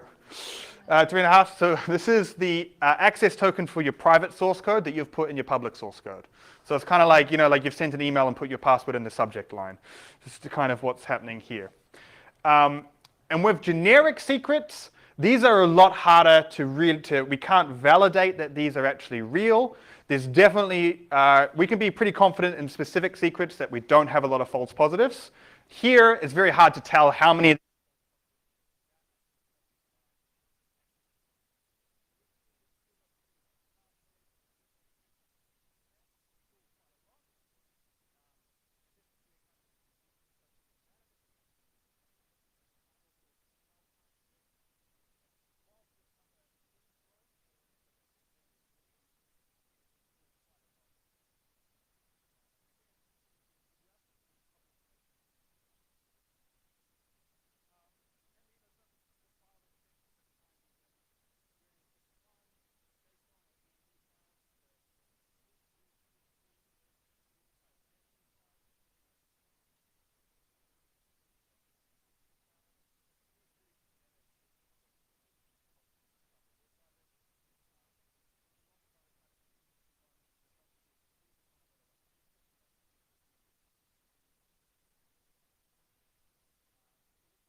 so they're not that big, but not too small.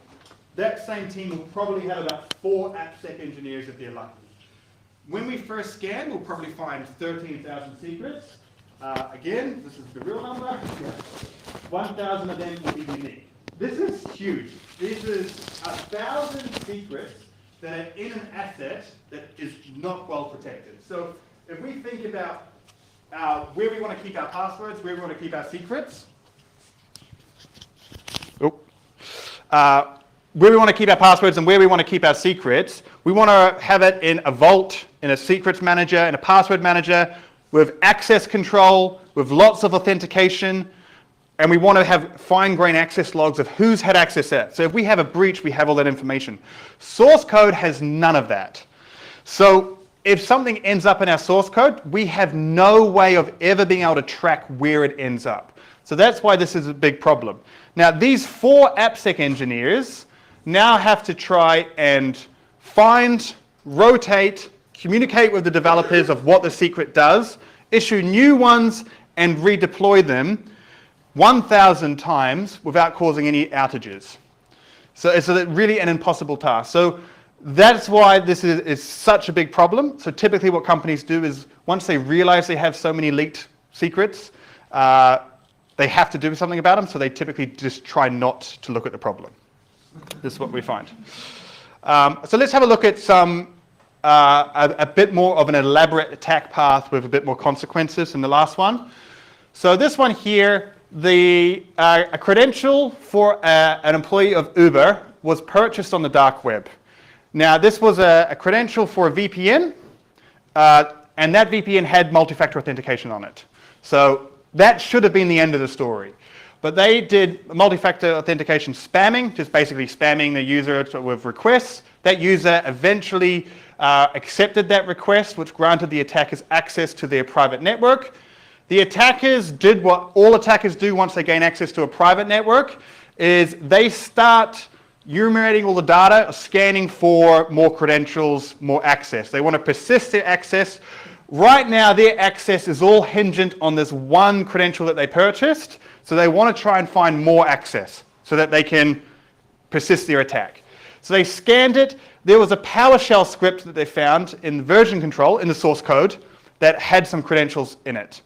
So this credential was for Thycotic. It's a PAM system. So I'll just explain what this PowerShell script did.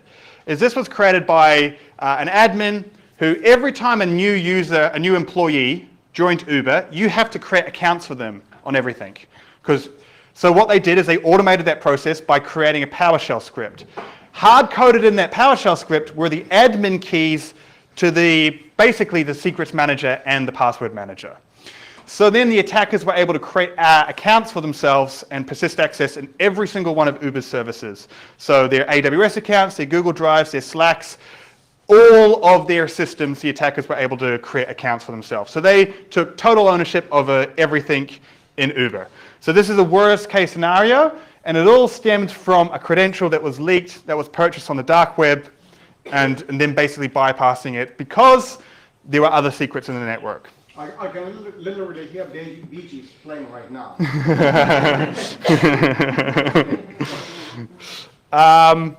So just quickly, some other places that we find secrets as well. Docker is a place, there's this thing called a Docker image. It's basically like a very mini virtual machine. If I want to build an application, that application requires certain systems to run. So it's going to require this version of the database, this version of the operating system. Docker is a way of packaging everything that application needs to run in one area. So just a quick explainer. So basically, this is just applications. We can think of it like a .exe file plus in here. So we started scanning all the public Docker images on here to see how many of them had secrets. Things like Docker, things like mobile applications, people seem to think of them as these black boxes, that no one can gain access into them, that it's all totally jumbled up. But actually, there's just source code in there. It's not human readable, but we can still find secrets inside of it. So we found about 5%, almost 5% of Docker images contained at least one secret, which would give someone access into the infrastructure. So I just want to explain through another breach of why this is so important. So this one's a little bit technical, but mostly you just need to know it was really bad. So there is a company called CodeCov, and they did a very simple thing. When you test your application, when you test your source code, one of the things that you want to do is you want to see how much coverage of testing you have. CodeCov tested how much of your application was being tested. So it does a very specific job. It's set in the testing pipeline of an application, so it automatically would test. So what happened? How you installed CodeCov was through the Docker image that I was talking about on the previous slide. You would go to Docker, you would download their Docker image, and you would deploy CodeCov in your pipelines when you were running tools. Inside that, there was a hard-coded credential.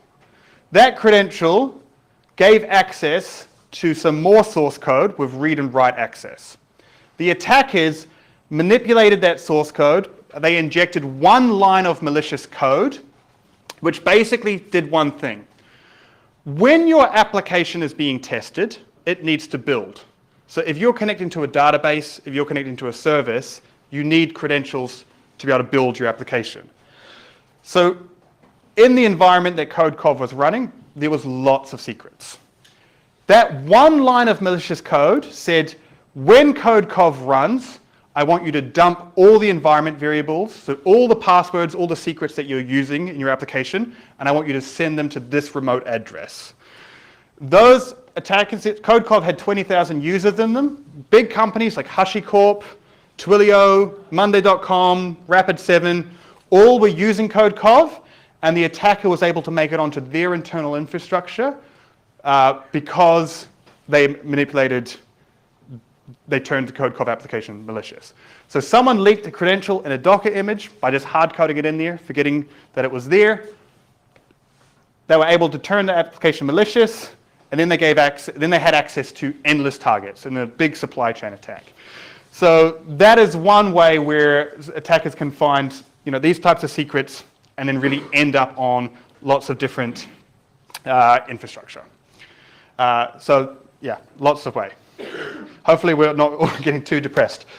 Okay, now let's talk about mobile applications. Because basically, there's secrets everywhere. The whole point of this is they're saying there's secrets everywhere. So mobile applications are generally saved in two different file formats. If it's an Android, it's saved as an APK, and it's put on the Play Store. If it's Apple, it's stored as an IPA, and it's put on the Apple Play Store. What you need to know is that a lot of developers think once they create this APK or this IPA, once they create their app, that it's locked down. It's somehow completely encrypted and you can't get anything out of it. These are just zip files. How you decompile an IPA is you change the extension to .zip and extract it with your zip extractor. They're just zip files. So I did an experiment to see how many Android applications had hard-coded secrets in them. So I just used this tool to download from the Play Store because you can't do it easily without a phone. I used this tool to decompile it, JDAX, and then I scanned it with GG Shield, which is a product that GitGuardian makes. I have a very quick demo. I will just skip through because I think it's going through, but I've downloaded the file, I'm decompiling it now, and I'm just running through for secrets. And so this is kind of on a random one. We have valid, this is Google API. Oh, I'll wait till I get to the top. These are all the secrets that it's found. Generic passwords. So here we have a generic password. In here we have a Slack webhook that's valid. So this can be used for a phishing campaign or something.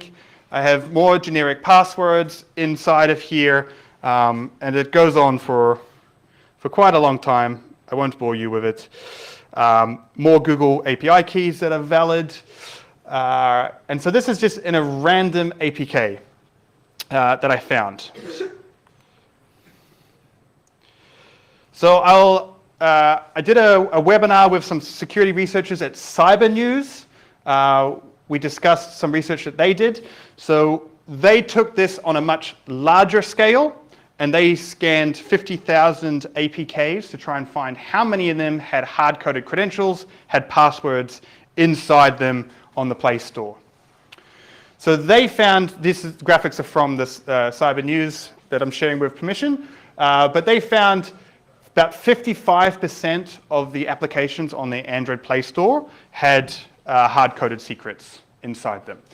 Now, this doesn't mean that 50% of them are completely pwnable, because some of them may be something like a Google Maps API key, or they could be a Firebase ID that, if it was configured correctly, wouldn't give access. But it's a huge amount of applications that are showing very poor practices in how they're handling their secrets and how they're handling their passwords. So what's the main amounts of secrets that they found? So Google storage buckets, they found about 17,000 of those out of the 50,000 applications that were scanned. So this is for data. So I'll give an example that uses buckets, which was from a banking app, but lots of sensitive information that gives lots of access. And this is all just because developers really don't understand how easily it is to reverse your applications once they've been compiled. So it's a big problem. The number one type of application that contained secrets was health and fitness apps. I wasn't particularly surprised by that, but there's a lot. And the best, which isn't on here, was the financial area. So now I want to show an example of how attackers were able to exploit this. So this exact example comes from a penetration tester called Jason Haddix, who shared this with me on my podcast of basically how he was able to get access to a lot of checks because of leaked secrets in the APK. So he had the APK, so the file he downloaded from the Play Store. This application had a feature where you could take image of a check and the bank would cache it. So by looking at this, he noticed that there was some insecure storage, so these checks were actually being stored locally on the phone insecurely. So that gave him an idea. He decompiled the application and found an S3 bucket, so just a database, where these pictures were being stored for. He had complete access through a hard-coded credential to that S3 bucket, and he had access to more than 10,000 images of unencrypted checks waiting to be cleared in this bank. So all this stems from the fact that there was a hard-coded credential in that APK, which basically ended up where Jason is a good guy, so this was on a penetration test. So in this case, the data was still secure, but it's massive vulnerability for the banks. So this proves that it's real, that there's a lot of really poor practices that creates lots of opportunities for attackers, essentially. Okay, so I get this question a lot when I talk about this. Like, how do you securely store secrets in a mobile application? How do you securely store secrets in the front end of a web application? And the secret is that you don't, right? You don't do this. You store all your secrets on the server side. And your application communicates with that server through authentication, so a user logging in, for example, and that's where it can retrieve its secrets from. I'm not talking about secrets that the application creates to encrypt stuff that can be stored in hardware on the phone. But this is basically the general advice for people, because I always end up having a lot of arguments and people kind of want to negotiate with me. They say, what if I split my APK, my API key? What if I split it up into different sections? And all these steps make it slightly more difficult for it. What if I obfuscate my code more? That makes it slightly more difficult for an attacker, but we will be able to tell that it's using an APK, an API. We'll be able to tell that it's using a password, and we will be able to find that through your application. So there's no secure way of storing it, and you can argue all you want. Some things that you can do, for example, Firebase is one that we find a lot of. You can restrict access to your API keys and things and your passwords so that only your application can access it, but you're relying on everything being configured perfectly. You're relying that everyone has to do their job completely perfectly, that there's no flaws in how this is being configured, and that hasn't created any vulnerabilities. So this is why, even if you try and argue with me that your APIs are actually safe because only your application can store them, you're adding a level of vulnerability that could be exploited. Some other things, like minifying your code. This is an example in Android. Like if you try and obfuscate your code, I really try and stress to developers, this makes it slightly harder. Slightly, only slightly harder. So it's really, I put these in here to try and prevent arguments of what I commonly get, but there's really no way to securely store secrets if you're going to use Docker, if you're going to store them in your mobile apps, if you're going to store them in your front end of your applications. Whatever you try and tell me, it's a poor practice. So how do we prevent leaking these secrets? So this is typically a lot on the developer side. So I know that this probably doesn't affect a lot of people, but the number one reason why we find hard-coded secrets is just that they're hard-coded into the source code. API key, password equals this. We never should do that. We should use environment variables. I can go into detail later on about what exactly those are. But basically, for developers, we should never hard-code secrets. We should never hard-code passwords. And ideally, developers should never have access to them through that. So always store our keys, our secrets on the back end. Centralize secrets in a centralized place, so ideally in a vault, like a secrets manager, a password manager, or in an environment variable file. And a lot of the secrets that we find are simply because files that should never be inside a Git repository or inside an APK or a mobile application make it there. And we can avoid that with simple things like adding a .gitignore file. So that's a file that will prevent certain file extensions or certain files from ending up inside with your repositories with the rest of your source code. Use vaults, secrets managers. Rotate your secrets regularly. This is one of the biggest points. And the reason why I say rotate your secrets regularly is for an obvious one is that if a secret leaks out in your source code, in an APK, in a mobile application, then if you're rotating them regularly, it won't be valid for long. However, there's another benefit for rotating secrets regularly, and I think this goes for all areas and passwords, is that if you're doing it regularly, you know how to do it. So if you do have a security incident, what a lot of people find is that a key gets leaked and no one has any idea what that key does. What is this password for? If you're rotating things regularly, then you have to have policies in place of what they're actually used for, how they're being used, and how to do that. So in the event of a data breach, that will help you a huge amount. And then the other area is restrict access to, of the keys. So there's a concept called zero trust, which is basically that just because I have a password, just because I have an API key, doesn't mean that I can use it however I want to use it. We should restrict access, so if that key is doing just one job, it's retrieving information from one specific thing, that's the only thing that key has permission to do. And we can sign it with our applications, we can limit the IP addresses, so we can restrict everything down, so if I, as an attacker, find this key, I can't do anything about it. And so I just want to go back to my experiment really quickly. So I leaked this key a short time ago, and I just want to see.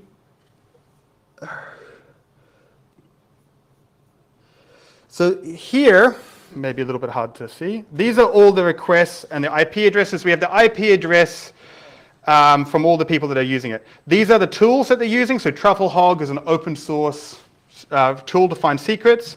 This is using Python. So we can see that there is a lot of malicious actors in the last 5 minutes that have just tried to exploit this key. And this here is what they're trying to do. And generally what you'll see is that this is kind of the easiest call to make. So it's saying get caller identity. So they're connecting with my AWS account and saying, what is my, basically, is this valid? What's going to happen now is that whoever this threat actor is at the end of the day going to get a list of all the valid keys that they have, And then later on today, I'm going to see a whole bunch more different types of attacks for different things where they're going to be trying to elevate their privilege. So they're going to be trying to access different buckets, and they're going to work through a list of things to try and find out what this key does. And maybe they'll try and put some crypto mining on there. Maybe they'll try and do some other things. But that's generally what will happen. And then this key will end up being sold as part of a package of valid credentials on the dark web somewhere. And then later on, we'll get a whole bunch more requests.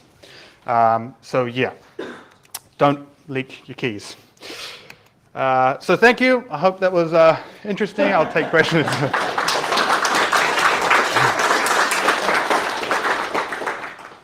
I think Thomas was first. So I really liked especially this experiment and how and to see actually how many attacks you get in such a short amount of time. So have you thought about this approach? Like, what if you just like you did leak a bunch of keys intentionally and use them as honeypots? So when someone tries to sign in the specific keys, you immediately can blacklist those addresses and give them some kind of access so they don't notice that they are like blocked. Yeah. But they're like they're gonna lose a lot of effort like trying to elevate their privileges or something, and they cannot. Yeah, so the main purpose of what I did is I created what we call honey tokens.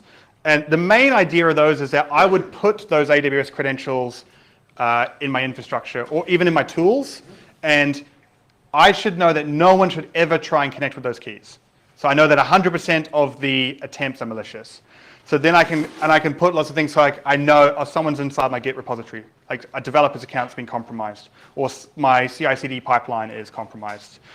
So yeah, we actually there's companies that do this. Thinks Canary is one. The tool that I used is from GitGuardian, but we've just rolled it out in beta, and we only do AWS keys at this point.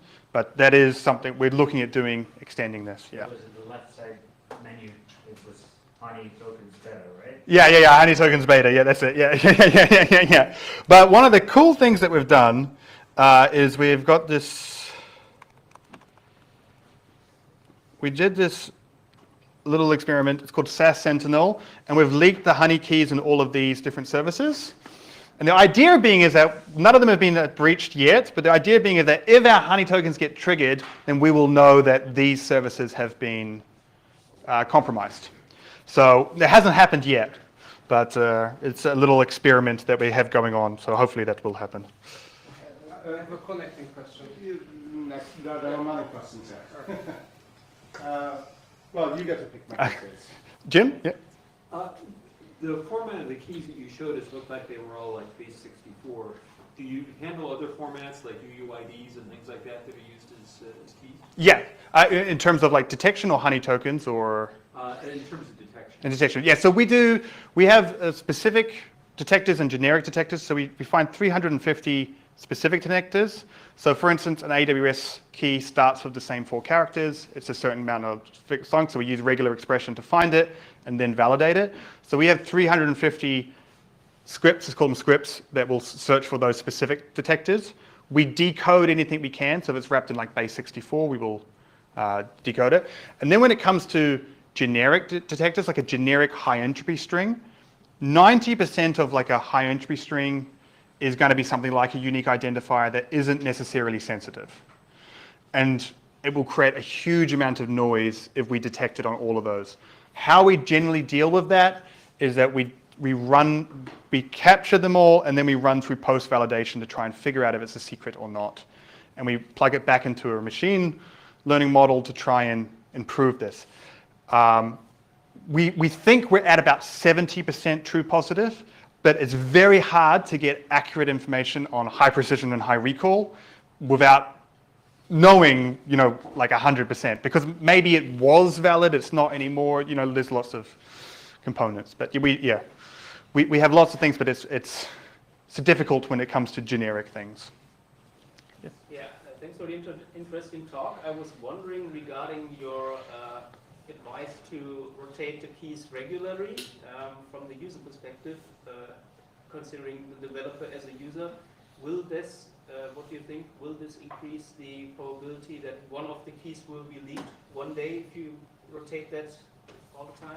Yeah, so like, and this is an interesting argument from multiple sides. There's tools out there that rotate them automatically, and there's what we call just-in-time secrets too. This is the best practice. So there's a product called HashiCorp Vault, and what they'll do is it will create a secret for one use and then destroy it. These are great. Rotating secrets regularly, I don't like. You've got more touch points if you're doing it manually, and I guess that's the point. But if they do leak out, I mean, it's still much more secure practices. I'm sure there's a scenario where perhaps because of that extra touch point, it adds an extra risk, but I think that risk is kind of outweighed by the benefits of it, and areas like that. Because a similar argument that you get is that if you want to restrict the API keys to do the smallest possible job, you have to create more of them, which means that you have to handle more secrets, which means that there's more chance that a secret will leak out. But that's still more secure than having a master token that your whole life depends on. No, yeah. Yes? So, not at all to argue, a genuine question and maybe a naive one because it's been exactly 10 years since I last developed for Android. So I completely agree with you that good practices are very easy for the most part, like 3-tier architecture, just put the database credentials further down the line and so on. But you mentioned Google Maps, and from what I remember, it's like a widget, it's awesome, you can embed it in your app, but then in the how-to it says like you need the API key, so how to not put it in the APK. The APK. So you can still store those secrets and request them from the back end, and a lot of people don't. And a lot of people don't do this because they perceive that key is not that valid. But what we've also, like specifically with the maps keys, is that there is no longer like a free tier of that. So so that still costs money. If I was developing anything that required Google Maps, I'm never going to pay for a Google Maps API key. There's so many available, like that, like that I just can use. That is. So things like that are difficult, but you can store all credentials as environment variables and request them. But because the Google Maps API key is basically handled more by the front-end team, that requires some communication with the back-end team. But yeah, it's like an interesting one because lots of people will say that that's not that sensitive. And your life isn't going to fall apart if an attacker gets your API key for your maps.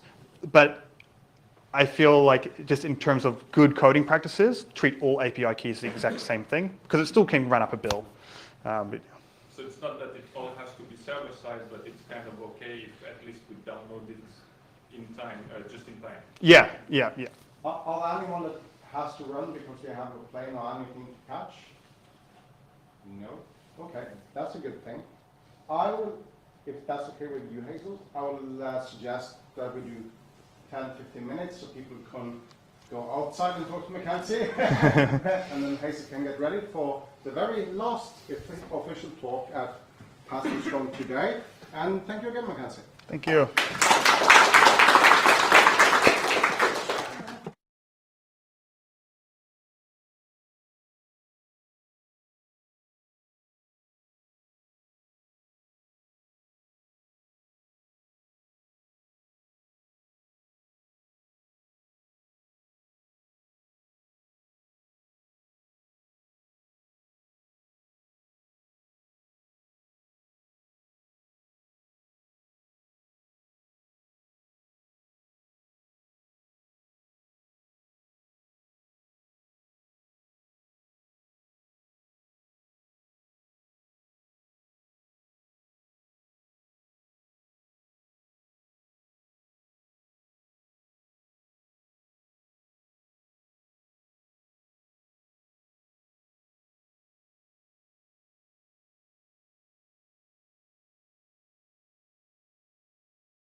Now sound is on and video is on, and we have come to the last official talk of the day. And after the official talk, we are not going to run out immediately if you don't want to. Mats have asked to show the passwordless password manager for a couple of minutes afterwards. And I would also like to give you some information about Constitution Day tomorrow. And maybe we can set up a meetup this afternoon as well for talking more about passwords and pins and stuff like that. But now I am really happy to introduce Dr. Hazel Murray. She's been with PasswordsCon once before in Stockholm. Quantum multi-factor authentication, so as you can understand, I saved the best and the easiest topic for last. Yeah. Take it away. Okay, so how many people know quantum mechanics? Ah, that's pretty good. Okay, so in order to explain our quantum multi-factor authentication algorithm, you're going to get a whistle-stop tour in quantum mechanics. So if you don't know quantum mechanics, it's never too late to learn.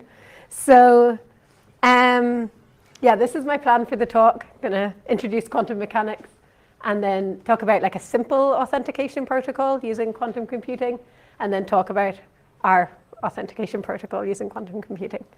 So quantum computing started back in 1927 at a conference, and all these physicists got together and kind of put together, why are we getting all these anomalies in physics? And they came up with the field of quantum mechanics and the rules. But it wasn't until like 1980 that quantum computing came about. And the reason we're particularly interested in quantum computing in cryptography and security is because of these two algorithms.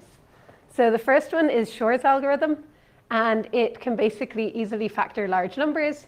So that particularly affects RSA and elliptic curve cryptography.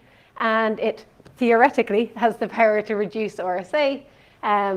It can guess like a 1024-bit key in just 4 hours. And the second algorithm is Grover's algorithm.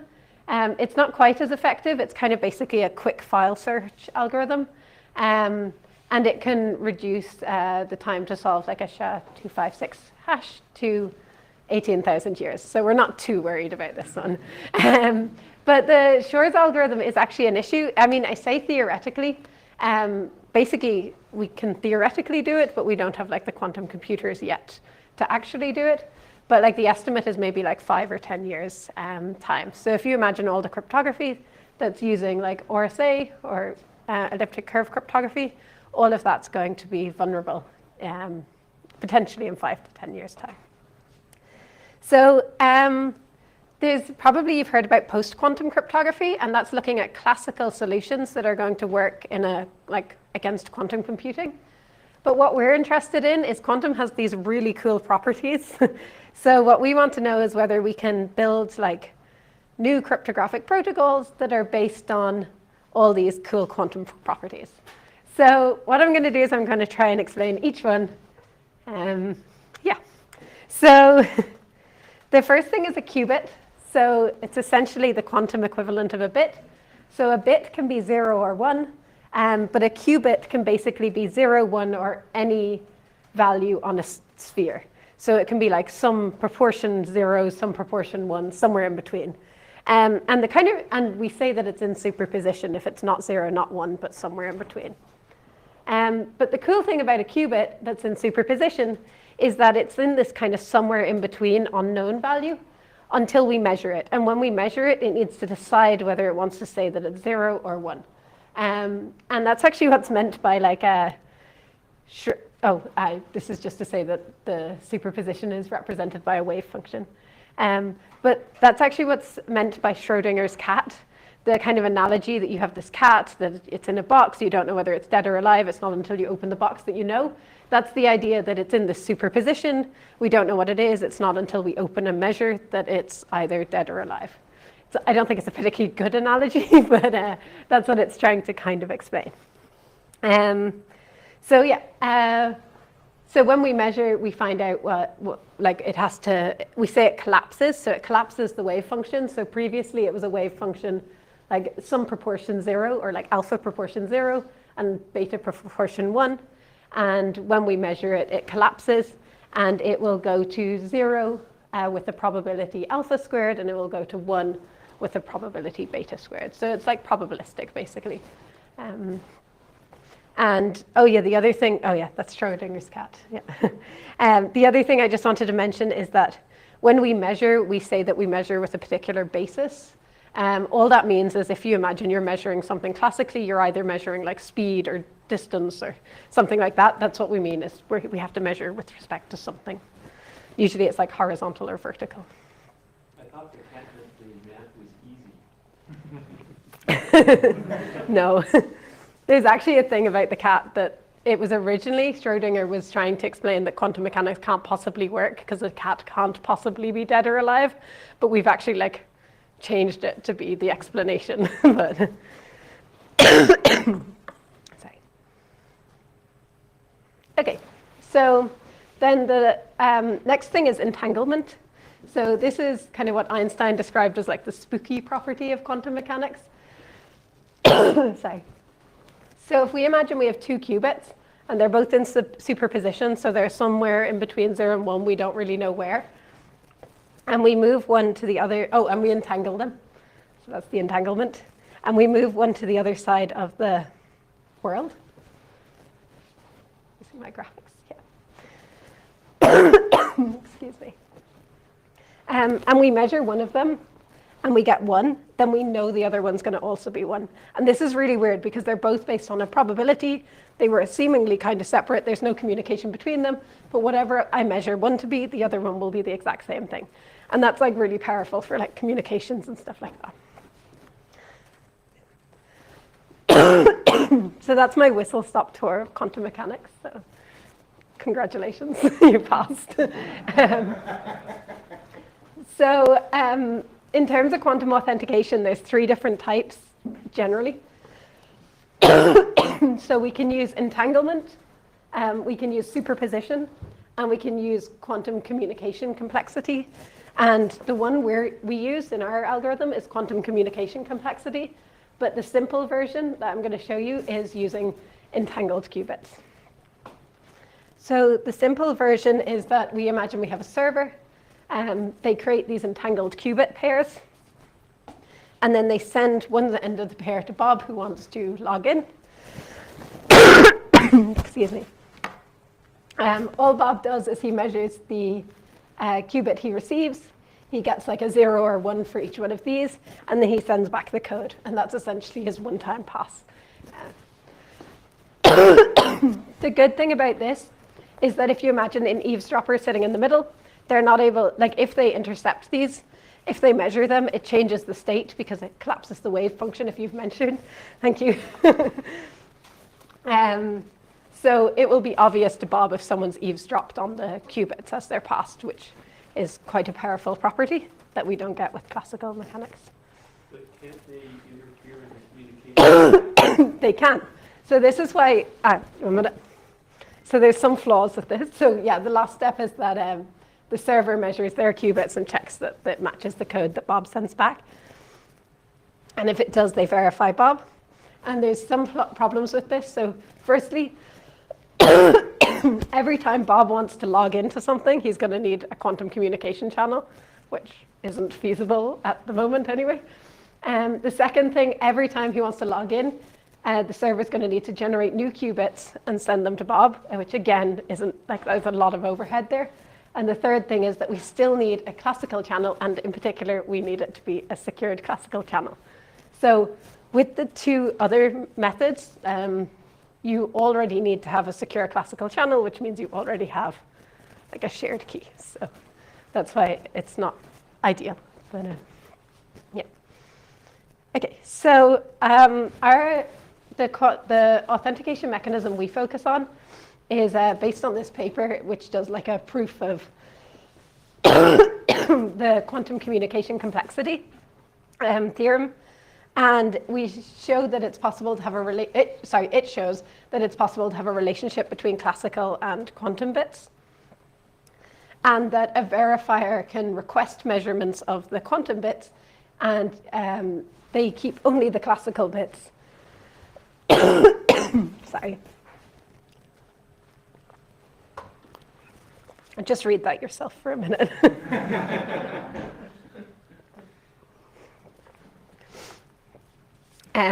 And basically, only holding the classical bits, they can verify that the user holds the relevant quantum bits. Okay. So the way this works is the server has these classical bit strings, like 4-bit strings. They convert them into quantum registers, and our first paper actually showed how to do this conversion using like quantum logic gates. And they pass those to Alice. So the server keeps the classical strings, and Alice has the qubit registers. And the important thing is that Alice can't, from the qubit registers, she can't get the classical strings, but the server, they can basically generate new qubit registers if they want. So we are relying on a trusted server. Okay, so now if Alice wants to authenticate, we have the server over here with the classical strings, and Alice has the quantum token. So yeah, she stuns her token ID. The server selects some registers that should be measured. So, takes a selection and sends those to Alice. Alice then takes a subset. So there's actually she needs to take a particular fraction. She can't just decide to take all of them or none of them. So if they choose 6, Alice has to return 4 of them. So she agrees to measure a subset of the ones that the server has chosen. This just ensures that kind of neither the server nor Alice have full control over what things are chosen to measure. Then the server tells Alice what basis to measure each one with respect to. So depending on what basis we're measuring, we'll get a slightly different value. Alice performs these measurements and then sends the results back to the server. And the server basically has this equation that all they need to do is sub Alice's results into the equation. And if they satisfy the equation, then they know that Alice must have the real qubits, because there's no other way she could have got the results. And yeah, so then the server authenticates Alice. So there's kind of a few nice properties. So yeah, neither Alice nor the server has full control over what ones are chosen. Once something's measured, it can never be reused. But the nice thing is if you have a large enough token, you can use the token multiple times, because you'd just be measuring a fraction of your token, not the whole token. So you could just choose different registers and it will work again. So yeah, there is a trade-off though between the size of the token and how many uses it can have. The nice thing is that because the server is choosing how many registers or the first set of registers that should be measured, they actually have full control over how many are measured, which means that they're kind of determining how much security they want. So this is kind of how it can be built into risk-based authentication, is if it's a high risk, they can ask for lots of registers, and if it's a low risk, they can ask for just a few to kind of add a bit of validity.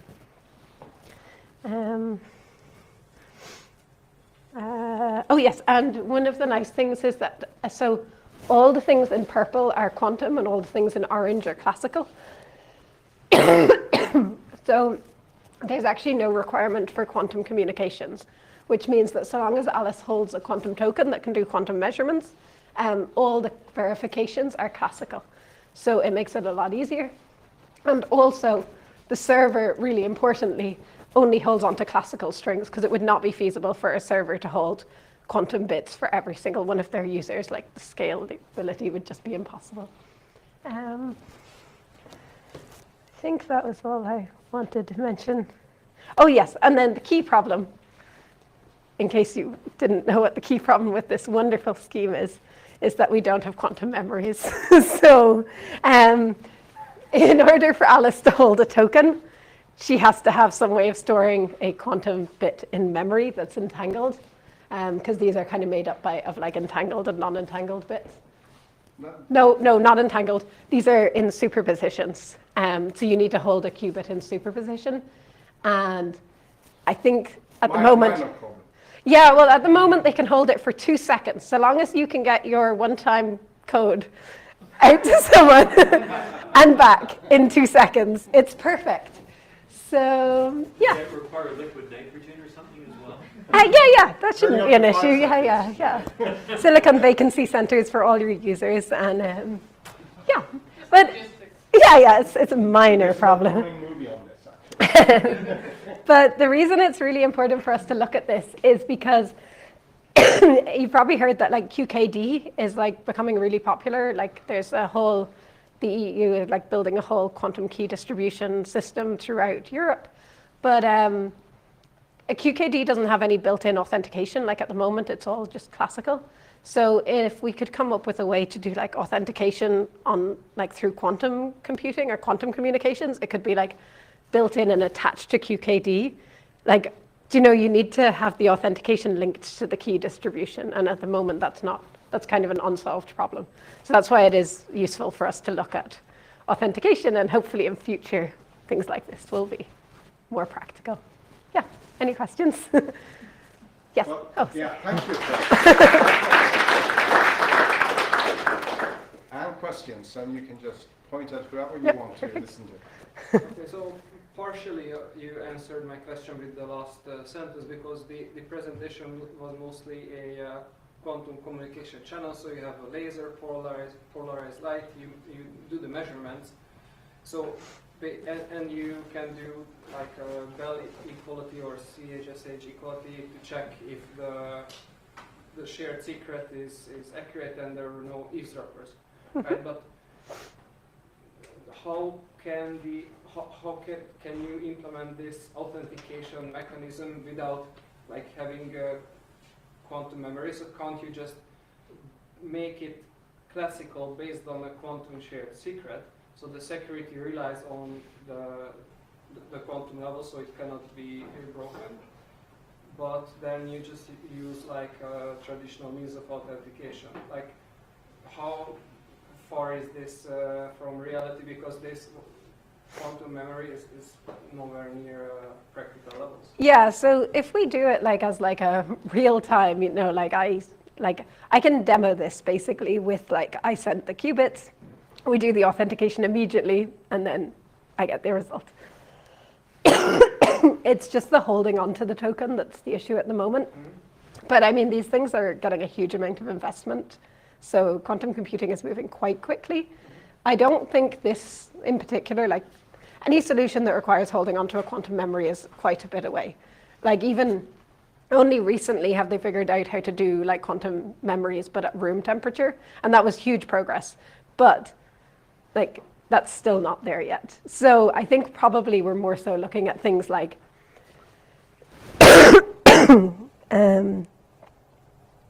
this, where it's kind of that instantaneous like measurements, and you get the kind of quantum properties like the BB84 protocol, which, yeah, you basically get the benefits of the quantum, but you never need to store the quantum. So as soon as the qubit arrives, you measure it, and you get the benefit of the eavesdropping protection, which you can't get in classical. So, yeah. Are there any other questions? No more questions. But you understood, right? Right? I didn't. You don't have to count me into this.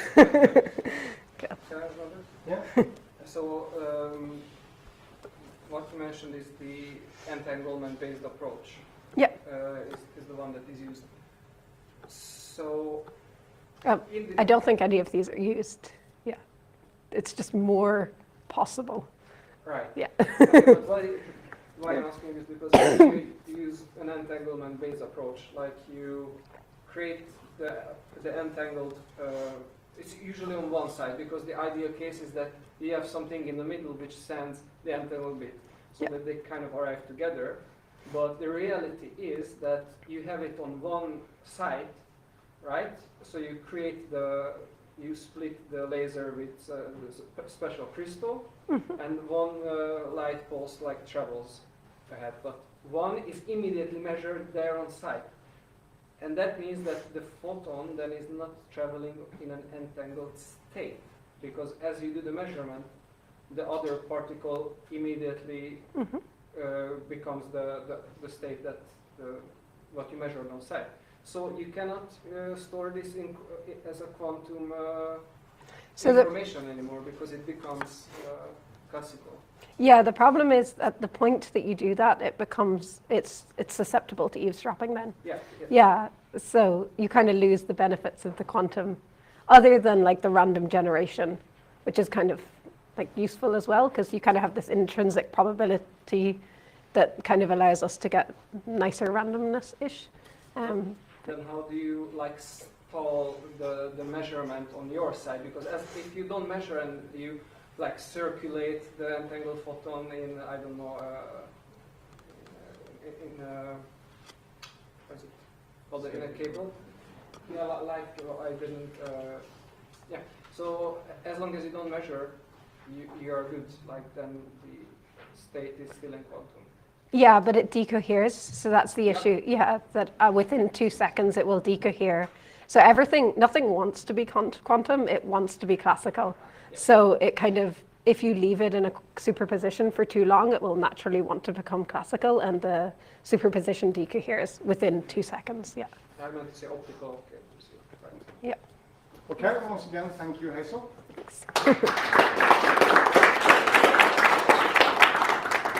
And that means that our light